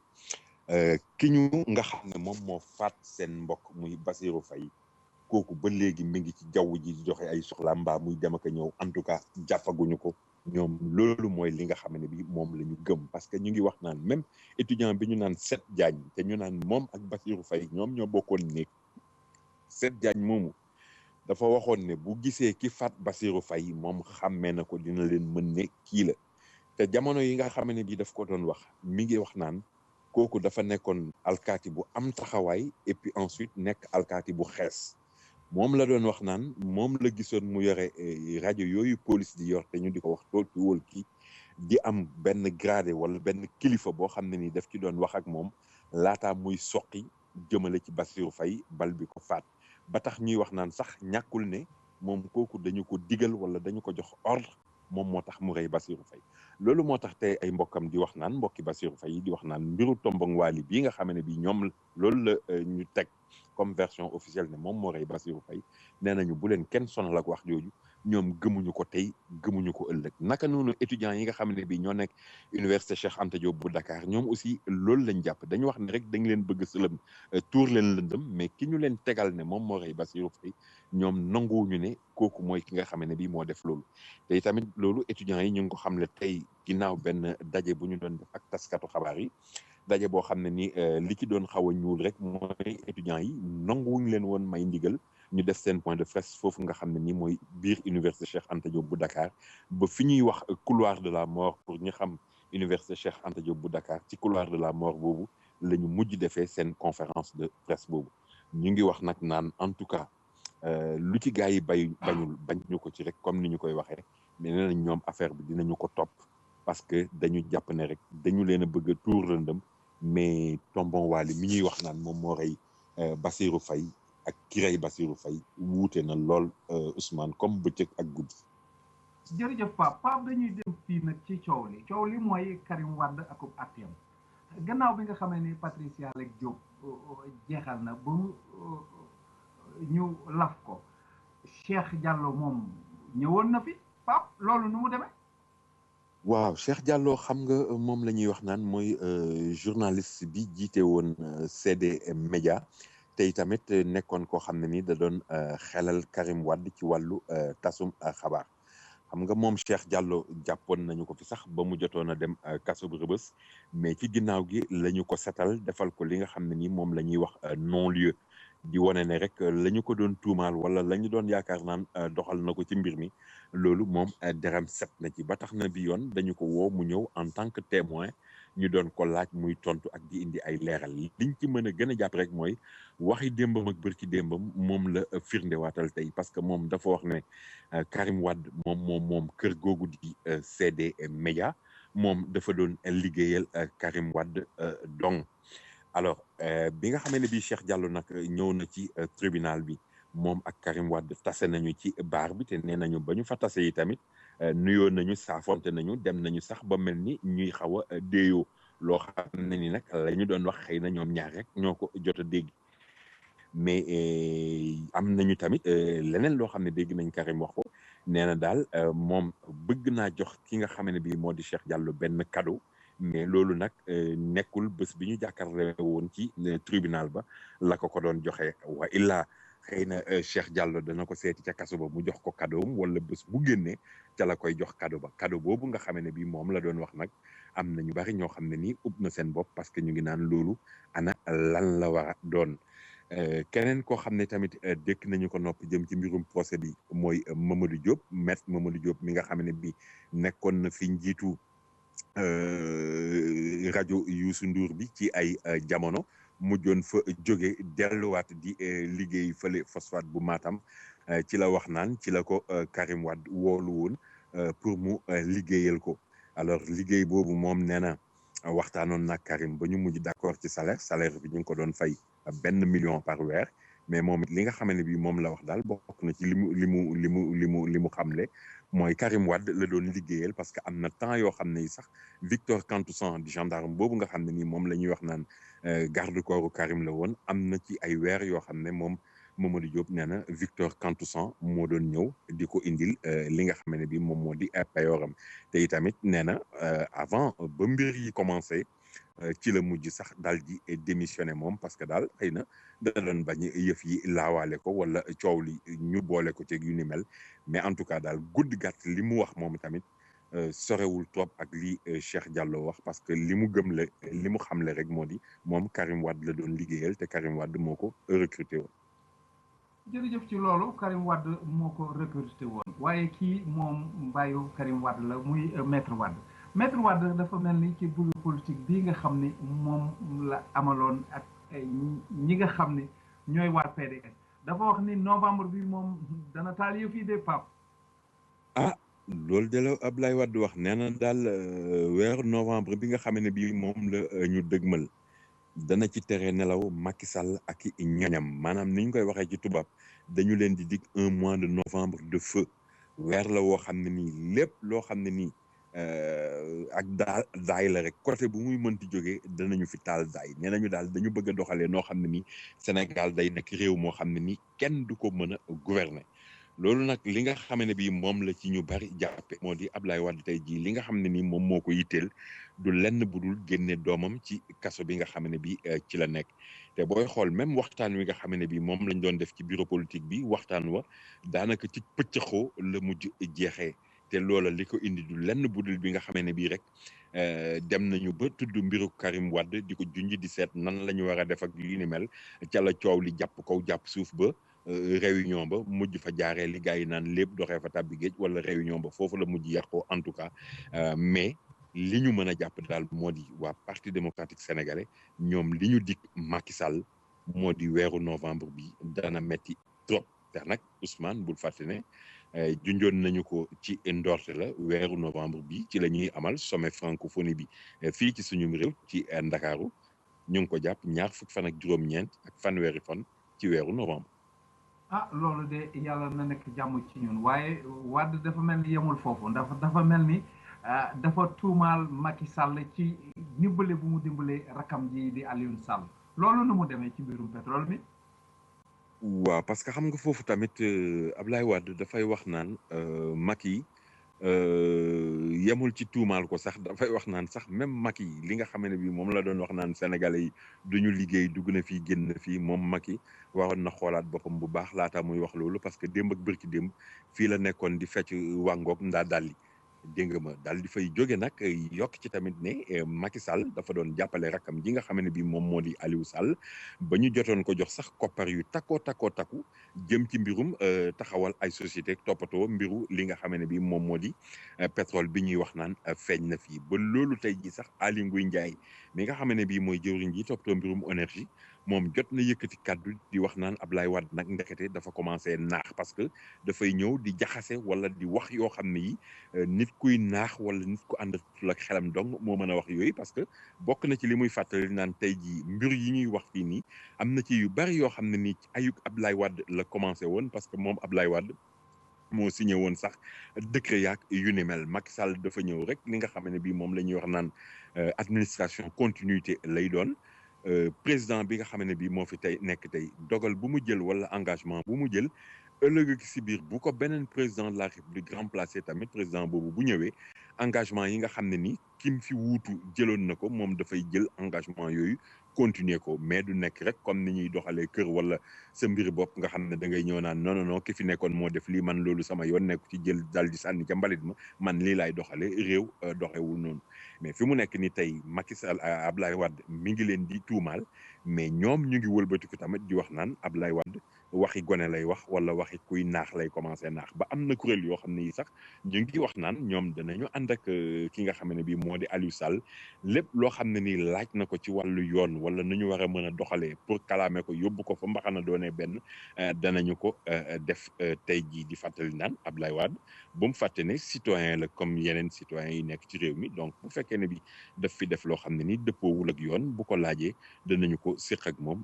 digaale ko mbaa ñu lijjanti ko Ousmane. waaw Pape kon da nga ñuy may itam ñu dem defi aajar te dellusiwaat ci yow. dawal te ñëw. BHS bu New York li mu leen diggoon ne dana leen gën a jege si fu ngeen mën a nekk ci Amérique tàmbali na di ko def directeur am Abdoul Aziz Sy ci Amérique yëpp mi ngi leen di xamal ne Philadelphia adresse bi mu ngi nekk 535 South 52nd Street téléphone 215 863 8002 215 863 8002 Baltimore mi ngi nekk ci 5814 York Road 5814 York Road téléphone 410 387 2276 410 387 2276 Montréal itam adresse mi ngi nekk ci 95 Jean Talon Est 95 Jean Talon Est, téléphone 514 419 81 22 419 81 22.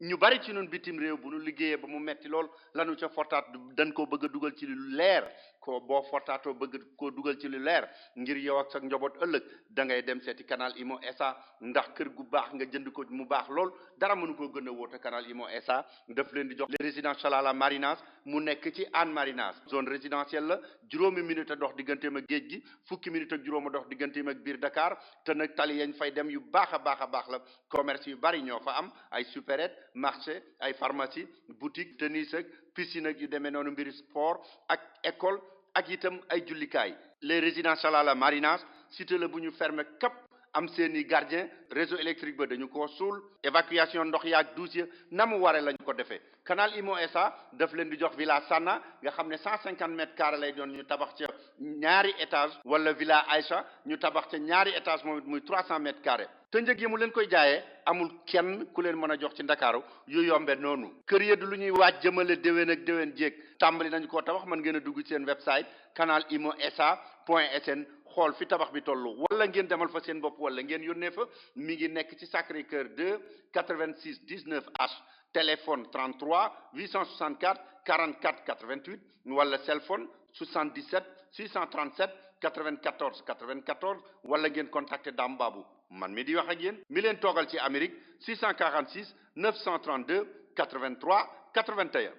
jërëjëf mbokki déglukat yi jërëjëf Papa Ndaw Pape bu ñu dellusee dañuy dugaat ci mbiru politique moomu rek yem ci ndax dafa mel ni Aminata Mbengue Ndiaye moom itam ci jàkkaarloog bureau politique dafa bëgg de ñu wutal ko beral ko loxo daal ñoom jigéen ñi itam. waa ñoom de Aminata Mbengue Ndiaye li nga xam ne nii moom la bëgg te wax ko ci lu leer mooy daal dafa bëgg ci fi nga xam ne bii moo di seen parti politique bi muy parti socialiste ñu dugal fa li nga xam ne bii moom la ñuy wax parité ndax xam nga Ousmane bu ñu fàtte ne parité dafa nekk loo xam ne nii Sénégal daf ci jël engagement bu mot sëkk parce que parité tey ji loi la dañu wax ne ci bërëb yi ñuy fal foo ne benn góor danga naan benn jigéen maanaam bu ñu nekkee fukk juróom ñi dañuy nekk góor juróom ñi nekk jigéen Aminata Mbengue Ndiaye tey jii loolu lay laaj dafa bëgg rek ci parti socialiste rawatina ci kuréel yi nga xam ne bii fa la ñuy naseeg di fa nocce ñu dugal fa parité boo xam ne nii dafay tax tey jii ñu sàmmonte ak loi boobu nga xam ne nii loi wu république bu Sénégal la bu ñu nee benn jigéen ne benn góor bon ndax gars yi danañu ko ci topp wala déet loolu moom beneen affaire la parce que nag Ousmane bul fàtte ni ñun suñu réew yenn saa yi dafay am particularité yoo xam ne yi mooy tax yenn saa yi daal mbir yi na muy demee wala nam waroon demee du ni demee ndax bul fàtte ne ci élection locale yi nga xam ne bi moom la ñu jógee xam nga coow lu rëy amoon na fi ca Touba ba nga xam ne bi dañu génnee wala xalif bi dafa génne benn liste boo xam ne ni liste ba ay góor yi nee na ci nekkoon gis nga yenn gars yi jóg naan non li jaaduwul warul amee nii dañu war a dugal parité parce que parité bi loi la te loi amul kenn koo xam ne nii yaa ko féetee kaw mais gis nga ba ñu demee ba fa yëf yey mujj tamit dañu dem ba mujj gi sax ñu naan non Touba dafa war a nekk benn cas particulier dañ ko war a wutal statut spécial moo tax mbirum parité moom waxuma ne du fi am benn góor benn jigéen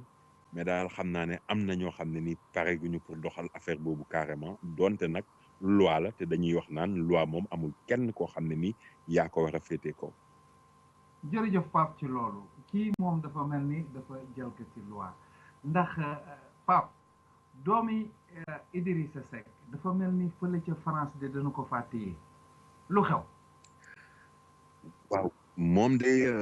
li nga xam ne bii moo ko yóbbee li ko daal nee nañu oto la yoroon di dawal oto ba xel yoo xam ne ni dafa jéggi dayoo parce que France tey ji vitesse bi nga xam ne mii moo fa ëpp ci autoroute la ñu ko maye te loolu 130 km/h la mais moom dañu wax ne bi ñu koy jàpp fekk na oto bi mu yoroon mi ngi ko doon dawal 240 km/h alors ñu ne nag la ca gën a doy waar mooy oto ba sax dañu ne far amutooni këyit yemuñu ca xam nga baay bi ko foo dégg ñaare doom ju ñu teg loxo baay ba la koy gën a yitteel mooy lu musal doomam noonu la ko Idrissa Seck def jéggewu ko jàmm daal di jël avion ne cëpp France ba mu demee moom it di fexe nu mu génnee doomam ci jafe-jafe yi mu nekk nee nañu nag sax ca la ñu jot a génne benn passeport diplomatique boo xam ne ci turu xale bi la mais passeport diplomatique bi ba ñu ko yëree dañoo gis ne passeport bi jeex na bu yàgg ba autorité française yi sax daal di jokkoog ki nga xam ne bi mooy Souleymane Jules Diop mi yore Sénégalais yi nekk bitim réew ndax jamono yooyu ma nga woon foofee mais loo ci mën a dégg rek nee ñu président Macky Sall dafa ne mbir mi bu ko kenn politiser parce que déjà tiis gi muy tiis rek mooy waajur wu ñu jàpp sa doom la ngay njëkk a lijjanti mooy lu musal sa doom mu yokk ci ne ñoom homme politique yi waruñu nekk comptable njombe wala njaaxum yi nga xam ne bi seen doom yi ñoo koy def ba tax na daal moom la mu sàkku daal mooy mbir mi ñu seet nu ñu ko lijjantee mais bañ fay nekk di ko politiquer wala di ci contre di dingat loolu nag Ousmane moom mooy comme ni ko xale yi waxee rek mooy loolu. loolu de mooy loolu waaye lii itam day loolu la Pape du politique waaye dafa mel ni école ba day dal ba dafa daanu ca xale ya fee ca Bargny Pape loolu nu mu demee. waa sant yàlla Ousmane ginnaaw bi nga xamee ne bii mënoon na fee gën a metti ndax ñu ngi wax naan tey jii lu toll ci 20 fukki xale ñoo ci am ay gaañu te xam nga Ousmane loolu dafa nekk loo xam ne nii ci suñu réew mi bu ñu ci jógul mbaa ñu wax ci mbaa ñu lijjanti ko dana fi mos a indi njombe woo xam ne ni kenn du xam foo koy nettalee wala foo koy yenneekoo ji parce que gis nga fan yële ñu génn rek poste bi nga xamee ne bii moom moo nekk rond point Médine te nga gis booy xool taax mi boo koy romb gis ñu teg fa antenne relais wu téléphone portable yi fan yële ñu génn moom itamit dal bi mabboon na fi ba dal ci kaw benn ndaw soo xam ne ni si day jaay ndekki foofu ndaw sa hôpital la mujj dal ci loxo benn xale encore boo am lu jege fanweeri at moom itamit hôpital la mujj ba waa Sonatel sax ñoom ñoo leen mujj jël en charge pour faj leen xëy na pour bañ coow ak yu ni mel mais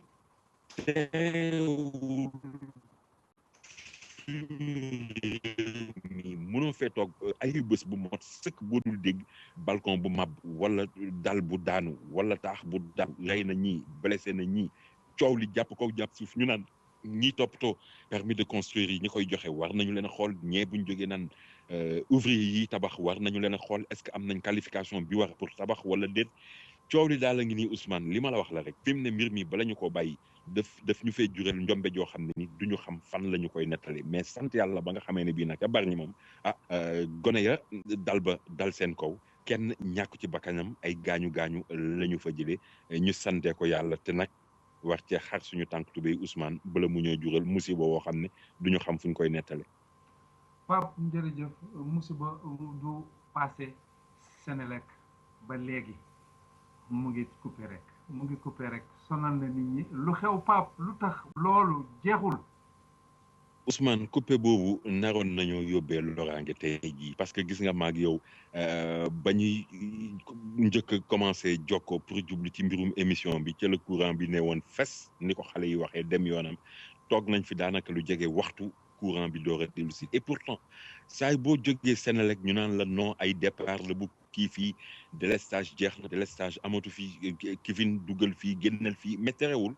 ñun ñi nga xam ne bii ñoo fi nekk loolu la ñuy dund suba ak ngoon guddeeg bëccëg kuy kamaj yoo xam ne ni mi ngi bëgg a tukkal àddina nit ñi mënatuñoo am denc ci seeni frigo wala seeni congélateur seeni ndugg illa mu yàqu ñu nekk fi ci jamonoy tàngaay joo xam ne ni Ousmane réew mi tàngooru fi nekk kenn xamul nu mu demee xëy na ñi ne bitim réew ñoo ci mucc mais ñi nga xam ne bii ñooy yeewoo fii ci réew mi gis nañu tàngoor wi ni mu demee bu bëggee ànd ak nag xuy kamaj ak dog-dogi courant yoo xam ne nii amul heure mën naa nekk fajar suba teel mën naa nekk ci yor-yor bi léeg-léeg mu nekk ci njolloor gi léeg-léeg mu nekk ci tàkkusaan gi léeg-léeg mu nekk ci timis gi léeg-léeg mu nekk ci guddi gi léeg-léeg nit ñi tëdd ba baasin ni ko mag ñiy waxee courant ba ne fes ci jamono yoo xam ne yi ñenn ñi dañuy taal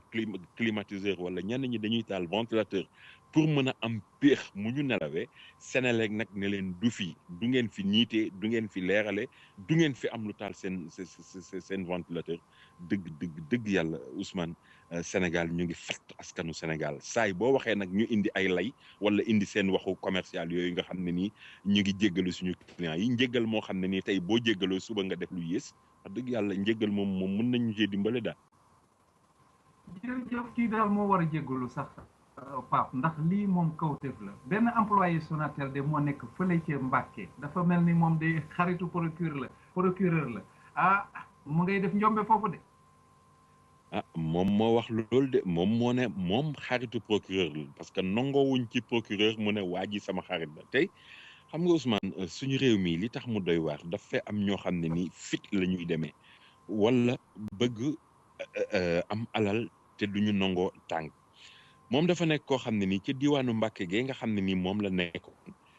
dafa doon def rek ku am problème wala ku am sa mbokk mu ñu téye wala sa mbokk mu am problème ak yoon wala sa mbokk mu nekk ci kaso bi moom la mu doon bàkkoog la mu doon wër di wax mooy procureur suma xarit la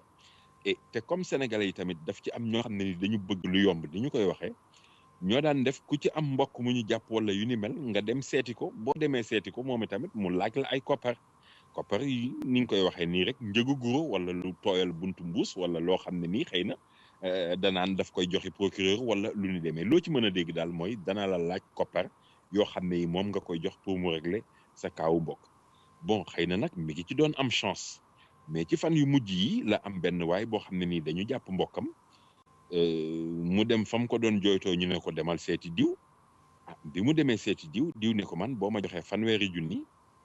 dinaa régler affaire bi waa ji jox ko 1,000 junni mu def ci poosam dem yoonam mais nag mbir ma xaw a yéex tey ëllëg suba ngoon ba nga xamee ne bii kooka moom mujj na sonn ci rendez-vous yi te mbir mi sottiwul la daal di dem gendarmerie nag daal di ko fay kalaame ba mu ko kalaamee gendarmerie coy yi ñëw këf ko ni ko xale yi waxee daal di yóbbu ci enquête bi doon na jéem a weddi mais mujj naa cëpp fi mu nekk nii nag tey jii xëy na bu dee procureur xaritam la wala danañ ci am lu leer parce que moom tey jii fi mu nekk nii jébbal nañu ko procureur boobee te fi mu ne nii ma nga ndungu siin di xaar ñu wax ci ay mbiram. waa Papa Ndaw kaa ñu jeexale ci waa ji kon tey dafa mel ni kii moom itam mooy ki gën a mag ci trafiquant drogue yi Sénégal moom mel na ni jàpp nañ ko de Pape. waaw moom day Hakim lay wuyoo benn doomu réewu Nigéria la mais comme ni nga ko waxee jàpp nañu ne ci trafiquant drogue yi gën a mag ci réew mi la bokk budul ki ci gën a mag parce que ñu ngi wax naan même commissaire Cheikhna Keita mi nga xam ne bi nekkoon na fi ca jamono jiite woon fi OCRTIS te indi woon fi coowal drogue li ñu doon wax ci police ba doon ci laawaale Ablaye Niam mi nga xam ne ni temps yooyu moom moo fi nekkoon directeur général u police nationale ñu ne Hakim moomu la section de recherche daal di teg loxo ba tax na tey jii ñenn ñi dañu noyyiwaat bu baax ginnaaw bu ñu ne trafiquant bu mag la ñu teg loxo mën naa musal nit ñi mais am na ñeneen ñoo xam ne ni ñu ngi wax naan est-ce que moom Hakim moomu du fi sulli ay mbóot wala mu wax fi loo xam ne nii dana tax loxo dem ci gémmiñ te du ànd ak tip niñ koy faral di waxee mais daal loo ci mën a dégg Ousmane mooy nee nañu ko nuus fi mu ne nii nag moom yoon mooy lijjanti ay mbiram te xam nga drogue moom dafa nekk loo xam ne nii fii ci suñu réew dañu ko criminaliser ñi nga xam ne bi ñoom la ñuy wax trafiquants yi ñoom léegi cour d'assises dong la ñuy jubal te cour d'assises moom itamit loxoom dafay tàng jër mbaa jëpp jëm ci gaa yooyu ndax bari na lu ñu leen di fëgg lu gàtt fukki ati kaso mbaa lu ko ëpp Ousmane. yal nañu ci yàlla musal ak képp ku jub Pape. Ousmane. ñu ngi lay sant di lay gërëm di lay ñaanal jàmm ba beneen yoon. di leen gërëm di leen sant Ousmane di la jox daje incha allah beneen ajjuma jërë ngeen jëf. kon balaa ñu jàll ci li des ci programme bi ñu bàyyi leen ngeen déglu benn yëgle bu jóge ci Serigne Bassirou Lo Ale Aram. Serigne Bassirou Lo Ale Aram yàlla dogal ni ñu ko yittewoo mi ngi ci këram Serigne Bassirou Lo Ale Aram mi ngi nekk ci 2955 8th Avenue ci corner 155th Street appartement 19B bell number 0046 téléphone Serigne Bassirou Lo Ale Aram mi ngi nekk 212 283 4141 283 4141 kon jàpp leen ko téléphone Serigne Bassirou Lo Ale Aram mi ngi nekk 212 283 41 41. ma yokkal leen ci numéro bu bees pour Serigne Bassirou Lo Ale Aram boobu it mën ngeen ko ci woo 917 242 3320 917 242 3320 917 242 33 20.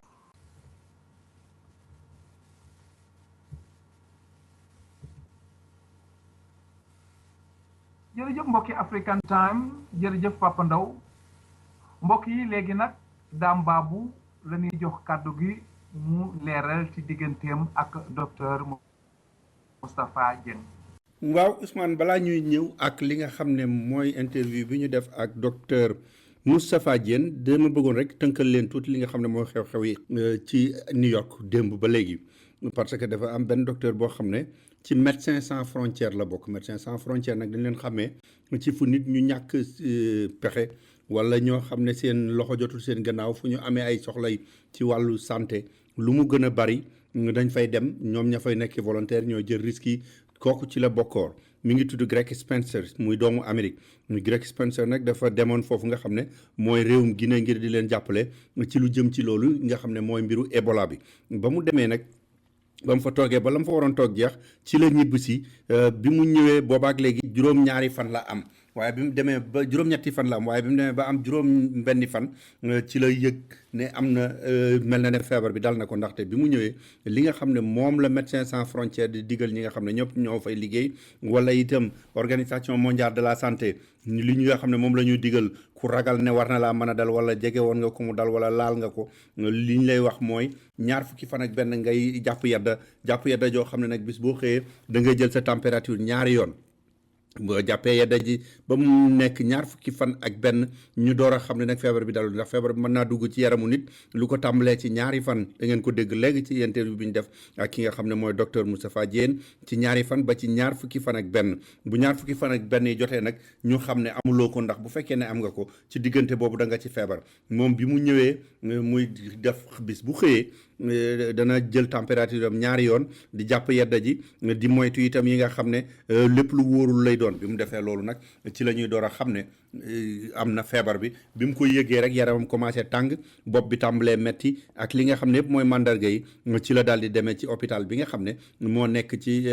Bellevue hôpital moom mi ngi dëkkee woon ci Broadway ak ci booru 140 foofu la dëkkee woon appartement mi itam ñu daal di koy làkk kenn du fa duggati ngir ñu di ko seet ba xam ndaxte diggante bi xañ na sax am na ñu yaakaar ne mën naa andi musiba waaye ñi borom xam-xam ne nañ waaye ñu cee ragal dara ndax jël na ay train yenn yi number one ci la bokk ak yeneen yoo xam ne dem na itam ba Brooklyn joué ji fa ay bowling waaye teewul ñi nga xam ne ñooy gouverneur bi muy maire bi ak ñi nga xam ne ñëpp ñoo jiite mbiru santé bi nee nañu na nit seen xel dal loolu dara mënu cee jóge bi mu yëgee ne itam loolu dal na ko ni ma leen ko waxee ci la daal di demee hôpital ci saase fi mu nekk nii kon li nga xam ne moom la ñuy seet mooy ñi mu jotoon jege girlfriend am ak ñeneen ñoom itam dañ leen di daal di tàmbalee jàppal yedda fi mu nekk nii ñaar fukki fan yeeg benn balaa ñuy dara di leen ci wóor ndaxte seetlu ngeen ne ki nga xam ne moo ko indi woon Texas muy Duncan ñi nga xam ne ñoo ko jege woon bokk ak moom kër sax ay bokki boppam doon bokk ak moom di tëdd ak di lekk ak di bokk fu ñu toog kenn ci ñoom la ci dalul ñi nga xam ne ñoo ko doon faj rek ñoo ci am ñaar ñoo xam ne daloon na leen kenn ki nee nañu fi mu ne mi ngi tane bu baax a baax ki ci des nee nañu wér na kon nag loolu mooy am fi mu nekk nii li ñu jàpp itam ci mbiru Ebola bi léegi ñoom wax nañu ne képp koo xam ne dangaa jóge Guinée wala Libéria wala Sierra Leone xam naa sax boo moytul dinañ ci yokk Mali ndax Mali itam wax nañ ne am na ku fa feeñ benn xale bu am ñaari at booy bokkam yóbbu woon mu dellu si indiwale Ebola bi kon bu fekkee ne ñoo ñeenti réew yooyu yëpp ku fa jógeeti léegi war a wàcc si fii dafa am aéroport yoo xam ne foofu rek nga mën a wàcc muy New York muy muy Atlanta muy Chicago ak Newark ñooñu daal la ñu jàpp daanaka ci ak Detroit defe naa Michigan la ñu jàpp ne foofa rek ngay mën a wàcc ndax ñoom waajal nañ ko ba ku fa jógee ci réew yooyu daañu la mën a seet ndax indiwaale nga feebar bi ndax feebar bi li fekk dalagul nit ki bu yoree doomu jàngoro bi itam mën naa am du mën a wàll kenn bu ñëwee itam dañ la jàppal yedda ba ñaar fukki fan yeeg benn weesu mbokk yi kon loolu mooy li nga xam ne moo gën a am solo ci liñ ci mënoon tënk tey ci mbiru Ebola bi bu weesoo loolu nag li ñu daal def rek mooy bàyyi leen ak interview bi nga xam ne séqoon nañu ko ak docteur Moustapha Diène muy doomu Sénégal bu nekk fii ci Amérique di liggéey ci hôpital bi ci Bronx Moustapha Diène moom la ñuy waxtaanal. docteur Moustapha Diène maa ngi lay nuyu. maa ngi lay nuyu daam di la fay. waaw docteur Diène démb dañu dégg ne fii ci New York feebar boobu ñuy wax Ebola ñëw na fi benn médecin bu jóge Guinée indi ko fi dama bëggoon balaa ñuy wax ci yenn yu détails yi nga wax ñu feebar boobu mooy lan. waaw jërëjëf daam si occasion bi nga may ma waxtaan ak mbokk yi feebaru Ebola feebar bu garaaw la feebar bu rëy la mën na rey si téeméeri nit yu nekk yu ko dal mun na rey ba juróom-ñeent fukki dina dal nit dina dal also animaux sauvages yi comme ñi nga xam ne ay golo ak gori yi nekk si àll yi dina leen dal ñu ngi ko jëkk feeñoo 1976 particulièrement si Zaïre benn village bu dendeek benn dex bu tudd Ebola d'ailleurs loolu tax ñu tudd ko feebaru Ebola nee nañu njugu bi tamit ñooy porteur ñooy yore daal doomu jàngoro boobu njugu bi. waaw léegi moom bu ku mu dal naka lay feeñoo ak naka lay def. waaw léegi bu doomu jàngoro bi duggee sa yaram mun na toog ñaar fukki fan ak benn balaa mu lay feeñ indil la feebar. léegi ni mu lay feeñoo mooy sa yaram day tàng sa bopp di metti lool sax sa muscle yi yaram yi di metti nga faiblesse lool sa biir di daw ngay wàccu sa biir di metti tamit ngay génne deret maanaam di ko cabinet di ko saw di ko gaanuwaay wala nga di ko wàccu mbaa muy génne seen bakkan. waaw léegi kon li nga xam ne moom laa bëggoon a xam aussi naka lay dalee nit lan moo koy joxe. léegi ni muy dalee nit nii la bu fekkente ne nit ku xam Ebola deretam wala yeneen ndox yu demee ni saw wala ñax wala tëflitam wala mu wàccu wala mu tuddee ku jigéen kuy nàmpal te am Ebola soow mi wala ndoxu góor yooyu yëpp dañ leen demee ku ne mun nañu wàll nit ki jox la Ebola bu fekkente ne surtout yow da nga am dagg-dagg sa yaram léegi tamit bu fekkente ne malade bu am Ebola lalam yi laytaayam yi ak seringue yi ñu ko doon kiyee daf la laal te yow sa yaram dagg te peau dagg te der bi dagg il faut que léegi mun na la dal noonu daal léegi bu fekkee ne tamit comme ñun si suñu aada yi rek ñi nga xam ne ñooy raxas sànq néew yi pour di leen jébal seen borom bu fekkee ne néew bi dafa faatu Ebola faat ko léegi yow bu fekkente ne ki koy sànq jébal ko borom jëlul ay précaution comme sol ay gants léegi mun na ko daal. waaw kon dafa mel ne ni ma déggee ni nga waxe noonu warul nekk loo xam ne dañuy ragal ne boo dendeeg nit wala nga romb ko sax wala ngeen bokk oto wala yooyu rek mën na laa wàll bu ngeen laalantewul sax. mais lu mel ne tuberculose. waaw melu ni tuberculose comme da ngay saxaat rek saxaat bi mun na wàll nit ki bu ko nooyee am tuberculose kii moom il faut deretam wala comme ni ma ko waxee lu mel ni ñax lu mel ni muy woccu wala lu mel ni meew bu ñuy jigéen buy nàmpal te am Ebola yooyu yëpp il faut yooyu laal la fekk yow tamit nga am dagg-dagg sa yaram contact boobu ngay mun a amee Ebola wala ngay manipuler animaux sauvages yooyu te xam nga fii si New York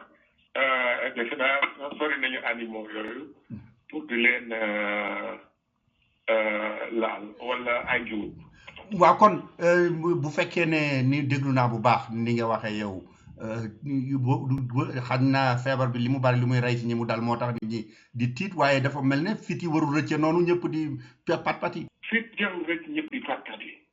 ni ko maire de Blasio wax na ko jarul paniquer hôpitaux yi fii am nañu équipement préparé nañu pour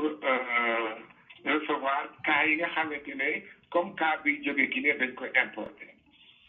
bon léegi chance yi pour que nit ki contacter Ebola fii chance yi vraiment néew na waaw bu fekkee ne yow jege ñëw ko xam ne dafa am feebaru Ebola deretam wala muy wàccu wala ñaxam wala wàccoom wala meew koo xam ne day nàmpate am Ebola yooyu bu fekkente ne jegu la nga am dagg-dagg sa deret yooyu mun na la bañ a dal bu fekkee ne tamit yaa ngi raxas sa loxo di ko faa di raxas ci bés bi ak ndox ak saabu mun na la bañ a dal kon maa ngi koy waxaat ni ko maire bi de Blaat waxee maire bi waxee jarul paniqué. waaw léegi itam mar day taal yi képp koo xam ne daf ko dal wala mu mel ne ragal ne moo ko dal lan la ñu war a jëkk a def. li mu jëkk a def rek bu ko fekkee ne dafa nemmeeku daf ko dal maanaam mu am yaram bi tàng wala bopp bi metti mandat bi yooyu ñuy wax yëpp biir bi daw muy wàccu di génne deret dafa war a dem hôpital bi ko gën a jege lu mu gën a gaawe nit ñi seet ko ndax Ebola la am wala déet isolé ko pour mu bañ a wàll nit ñi loolu tamit baax na si ñi nga xam ne nañu contrôler feebar bi mu bañ a wàll law si biir mbooloo mi. waaw docteur Diène ba tey itam yaa ngi doon wax ñi mu dal li ñu war a def gaaw a dem hôpital ak yooyu mais yan mesure aussi de prévention maanaam ñi tukki woon ak yu demee noonu. waaw jërëjëf daam loolu tamit c'est très important ñi nga xam ne dañu dikk woon maanaam dem Afrique si zone yoo xam ne dëkk yoo xam ne feebaru Ebola bi dafa am léegi bu dellusee fii dañu war a di seetlu seen yaram maanaam li ñu war a jëkk def mooy di jël seen température bés bu nekk bu ñu dellusee ba mu am ñaar fukki fan ak benn. waaw comme ni ma ko waxoon si njëlbeen feebar mun na toog ñaar fukki fan ak benn ci sa yaram balaa muy génn ngay am mandarga yu njëkk yi comme ni ko New York Health Commissioner Mary Travis Bassett waxee docteur bi jóge Guinée te doon faj nit ñi am Ebola le 17 octobre la dellu si fii si New York di jël température am bés bu ne démb ci alxames bi la soog a nemmeeku fièvre daa ngi dem Bellevue hôpital ñu téye ko fa def test si mu nekk Ebola kon loolu laay dénk suñu mbokk yi xam ne ñu tukki woon Afrique dellu si. defe naa itam ñi nga xam ne maar day taali bu ñu dëkkee ak nit ba ñu ne dal na ko ñoom it loolu la ñu war a def. ñu dëkk ak nit ba ñu ne dal na ko tamit ay cas contact dañ leen war a seet hôpital dañu war a dem hôpital ñu mettre leen en observation. waaw mettre leen en observation pendant 21 jours. xool def leen test bu fekkente ne amuñu feebar bi tamit ñu soog leen bàyyi ñu dellu seen kër. dafa mel ne aussi seetlu nañu ñu mu dal am ñu dëkkaloon ci seen biir kër ak yooyu ñu am ci ñeneen ñu mu laal ñu ne ñooñu wér nañu te dañu wax ne xamaguñ lu koy faj moom waaye ñooñu wér nañu. ñu mu jëkkoon dal. dafa am ñeneen ñu mu dal ma ne ñoo xam ne fii ci Amérique ak feneen même ba ci Sénégal ñu ne wér nañu waaye teewul ñu wax ne xamaguñu luy faj feebar bi. waaw dëgg la xamaguñu luy faj feebar bi dégg moom sa question bu baax xamaguñu luy faj feebar bi dëggantaan am na ay traitement test yoo xam ne ñu ngi koy testé di ko essayé mais amaguñu approuvé buñ ko xam nga fii balaa ñuy jël benn traitement di ko jaay si pharmacie yi di ko jëfandikoo agence boobu ñuy wax FDA Food and Drug Administration daf koy approuvé ba pare fekk ne testé nañ ko si nit ñi testé ko ay ati at xool ndax dina am mun na faj jàngoro sàngam léegi mais est-ce que juróomi at ci ginnaaw wala fukki at mu indi yeneen loraange ndax feebar garabu bees boobu wóor na ñu utiliser si doomu aadama actuellement fi ñu toll nii pour Ebola amagul benn traitement boo xamante ne approuvé nañ ko ñooñu wér am na ñoo xam ne dañ leen defal traitement expérimental boobu. essayé nañ ko si ñoom mais li gën a am solo si traitement Ebola donc nit ki day wocc biir bi daw léegi ndox day yaram bi day manqué ren sol ko ay bouteille di solaat remplacer ndox moomu supporté ko ak oxygène loolu mooy traitement bi nga xamante ne mooy traitement bi ñu am actuellement mais luy faj Ebola dëggantaan kooku nemmeeku ko. docteur Moustapha Diène maa ngi lay gërëm di la sant. jërëjëf daal Mati maa lay gërëm di la sant.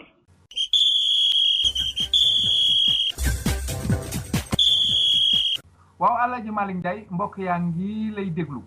ci li nga leen indil ci mbirum football. mbokk yi asalaamaaleykum li ñu dooree xabaaru tàggat yaram moom moo jëm nag ci réaction bi nga xam ne nag confédération africaine de football def na ko di ñaaru nag kàddu yi nga xam ne Michel Platini yëkkati na ko nee na kat Michel Platini moom dafa war a toog en place am bàyyi dugg nag ci ni CAF di doxee ñi nga xam ne fi nekkoon ancien capitaine équipe nationale bu France nag dafa yëkkati ay kàddu kat jàppale Maroc muy laaj ngir ñu toxal wàllu CAN 2015 loolu nag waa CAF dañ ko ñaawlu bu baax a baax ci benn bataaxal boo xam ne bind nañ ko responsable confédération africaine de football nee nañ kat mbir mi ab ingérence la ci ab communiqué ba tey nee nañ kat donte Ukraine am na ay jafe-jafe ñu ngi fay xeex waaye ba léegi ñu ngi fay football foofu nag ci Europe Maroc moom dafa waxoon kat dafa bëgg ñu doxal wàllu CAN 2015 bi li ko waral rek moom moo nekk raison épidémie Ebola bi nga xam ne moo am ci Afrique sawu jant mooy CAF dafa bañ bu tëdd ci suuf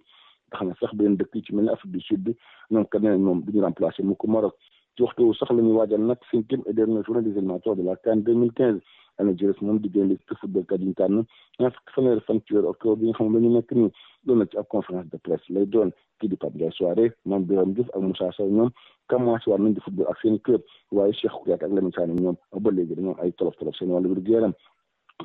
comité mixte bi nga xam ne taxawal nañ ko diggante ministère ak fédération moom commencé na liggéeyam budget sax xayma nañ ko toll na ci rek 114 millions de francs CFA ngir rek suñu diggante Égypte le 15 novembre fële ca Caire ak tam suñu diggante Botswana le 19 novembre fii ci Ndakaaru am na sax mission de prospection boo xam ne dem fële ca Caire toll na ci début weeru novembre après tamit benn vol spécial boo xam ne ñu koy def gaynde yi ngir rek maanaam ñu waajal jongante boobu ministère ak fédération yi ñu bëgg moom mooy fexe ba gaynde nekk ci condition yu baax ngir rek mën a jongante yooyu noonu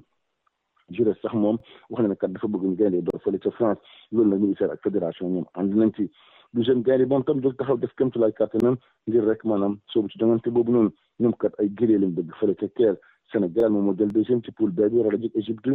fukki fan ak juróom ci weeru novembre fële ca Caire di match boo xam ne kat ki koy sifflé moo nekk benn trio camerounais égyptiens yi nag ñoom ñoo nekk troisième Sénégal rawee leen rek benn poñ mu nekk match boo xam ne nag ñëpp jàpp nañ ne mooy finale poule G bi diggante Sénégal ak Égypte ñu gaynde yi ba ñu ñàkk seen diggante ak Tunisie ñoom dañoo war a rëccanti quoi seen diggante ak équipe bi nga xam ne moo nekk Égypte fële ca Caire ligue professionnelle bu football bu Sénégal tamit moom mu ngi bay waaram ci jongante yooyu noonu moo tax na sax ñu dàq nag début championnat bi xool nañ ko amoon nag ci weeru novembre bi nga xam ne ñu dëgmal si dàq nañ ko nag benn ay bés waxtu sax jàpp nañ ne kat dañuy wéyal nag trophée des champions bi boobu nag jàpp nañ ko juróom-ñetti fan ci weeru novembre moo war a am ci diggante vainqueur de la coupe de la ligue ak tamit ci gagné championnat bi mu nekk diggante Guédiawaye ak Pikine bu nekk test boo xam ne kat Pikine la laataa ñu door ligue africaine des champions yi Pikine sax moom wax ne kat dafa soxla lu toll ci juróomi téeméeri millions dirigeant yi nag ñoom kii di Macky Sall dalal na leen keroog may leen toll ci rek 50 millions waaye tamit wax ne dina defaraat stade Alassane Djigo ci stade boo xam ne kat dafa nekk ci jafe-jafe yoo xam ne yàqu yu métti moo fa am fu mu toll sa équipe AS Pikine mu nga fële ca Banjul ñu des ba tey ak AS Pikine bi nga xam ne amaloon nañ ab baal bu mag ay bés bay ñu génn ak Youssou Ndour xaalis biñ fa jëlee dañ ko def ci cash équipe bi ci wàllu bitim réew wax ci classico bi suba lay am diggante Real Madrid ak FC Barcelone ñu jàpp ne kat kii di Luis Suarez moom mën na bokk nag ci jogante boobu Luis Suarez moom nag nekk joueur Barcelone bu bees moom dañ ko daanoon ginnaaw ba mu mattee benn joueur italien ci mondial brésilien bi ñoom ñaari équipe yëpp muy Real muy Barcelone dañoo gagné seen match yi mujj ci wàllu Ligue européenne des champions dañ koy jeexalee wàllu lamb ak CNG bi nga xam ne kat moom joxaat nañ ko ñaari at ngir mooy liggéeyam décision boobu ne ministre bi dénk wàllu sport moom moo ko def ginnaaw ba mu daje waa CNG yi yenn ci mbëri yi nag dañoo bëgg nag kii di Alioune Sarr bu docteur Alioune Sarr bu CNG daal di tekki ndomba tànkam ñeneen kat moom ñaar fukki at nii mu ngi foofu ca CNG Alioune Sarr nee moom musul laaj dara ci wax du sax càpp guñ nag ban bés ci la ñu door lu jëm ci wàllu saison bi waaye nag yenn promoteurs yi ñu ngi def seen kéemtulaay kattan combat ci waxtu sax la Aziz Ndiaye wax ne kat moom mu ngi génne nag tànkam ci làmb ju ndànk taxawal na sax benn comité ngir rek giri ak tey ñu jàpp ci li nga xam ne moom moo nekk weeru janvier atum 2015 nee na kat làmb ji buñ ko moytu ci kaso rek ngay mujj ndaxte yenn promoteurs yu bëri nag ñu di fàttali ñoom am na jafe-jafe ak yoon ku ci mel ne Assane Ndiaye Luc Nicolaï ak tamit Petit Bay mu nekkoon El Hadji Malick Ndiaye fii ci Dakar pour African Time.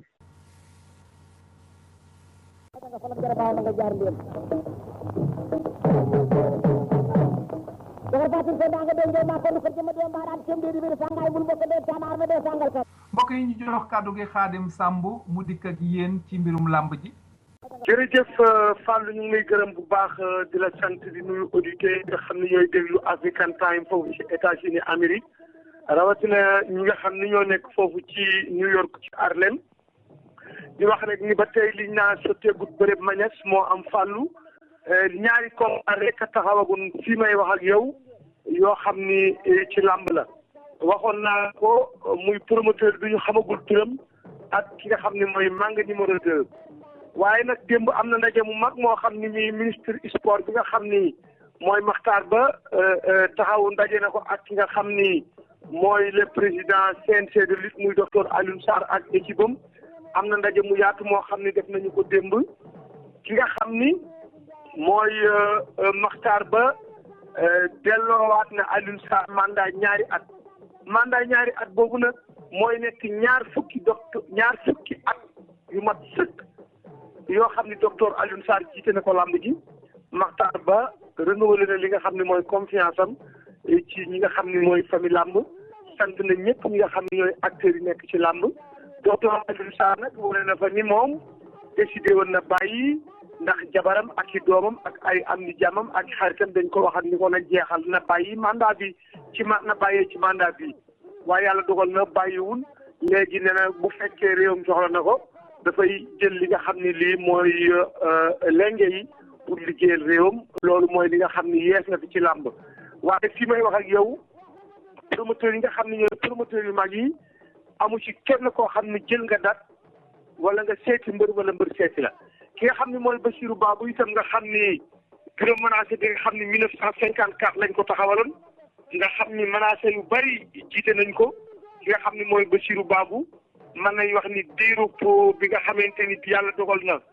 Sadio bokk ci président menacé yi nga xam ni ku marqué époque am la ndax sax ku xamoon lamb la te bëri na nekkoon ancien policier bi mu génnee àddina te ñu dem ci compétition ki nga xam ni kii mooy Sadio jiite li nga xam ne lii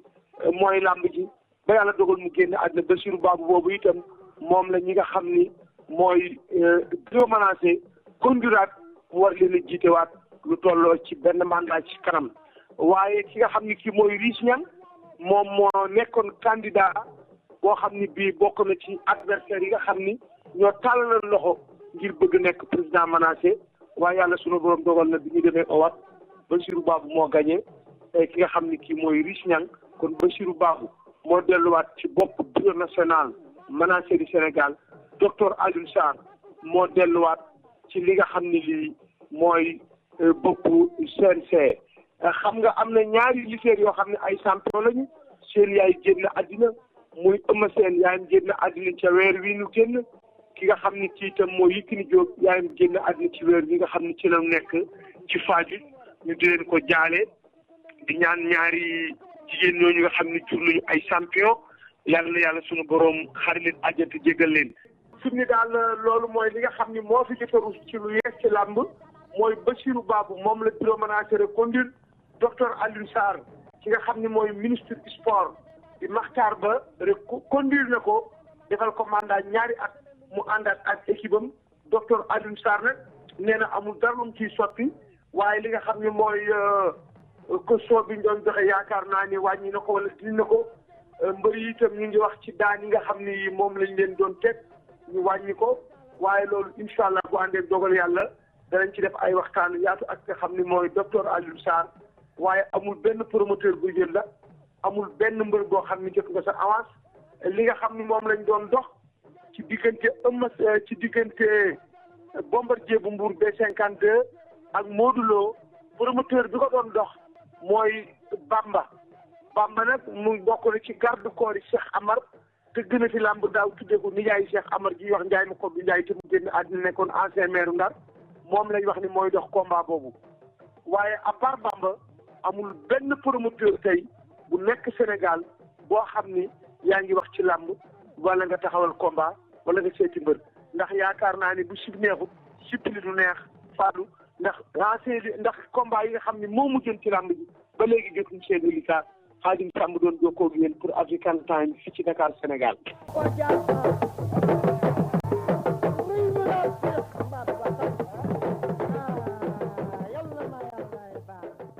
waaw asalaamaaleykum sëñ Dame sëñ Fallou Dieng maa ngi leen di gërëm baax di leen sant di gërëm mbokki auditeurs yëpp man la Pape Dramé président ASA waaw dañ fi am tey nag xibaar bu naqari suñu benn mbokk sénégalais bu tudd Seydou Sy dëkkoon fii Bronx dëkkoon ak suñu grand frère Babacar Diouf moo gaañu tey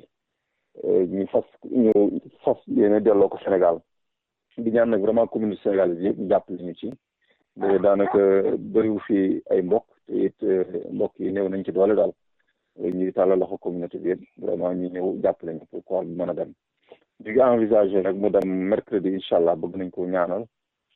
ci final bi nekk First Avenue 115 116 bu 9h jotee mercredi mais fii ak mercredi nag lépp lu ci nit di contribuer rek bëgg nañ ñu indi ko ci ASA bu ñëwee dinañ fa fekk kaaw wala bu ñu fekkul kaaw tamit yeneen membre bureau dinañ fa nekk comme ça mën leen bindal aussi ñi yeneen këri diine yi tamit yëpp ñu xam kër Sëñ Touba wala kër Alaaji Malick waa kër Baye Niass Bronx Bénédicte Cheikh Tidiane Ndao lépp luñ di joxe boo ko fa yóbboo incha allah danañ ci jot kon daal jërëjëf ñuy santaan communauté bu baax a baax nag vraiment ci seen taxawaay xam ne cas yi ñoom moom ñoo dëkk ñu gën a ñaax rek ñun ñëpp aussi ñëw jàpp ci association bi te di cotiser moo tax lépp yomb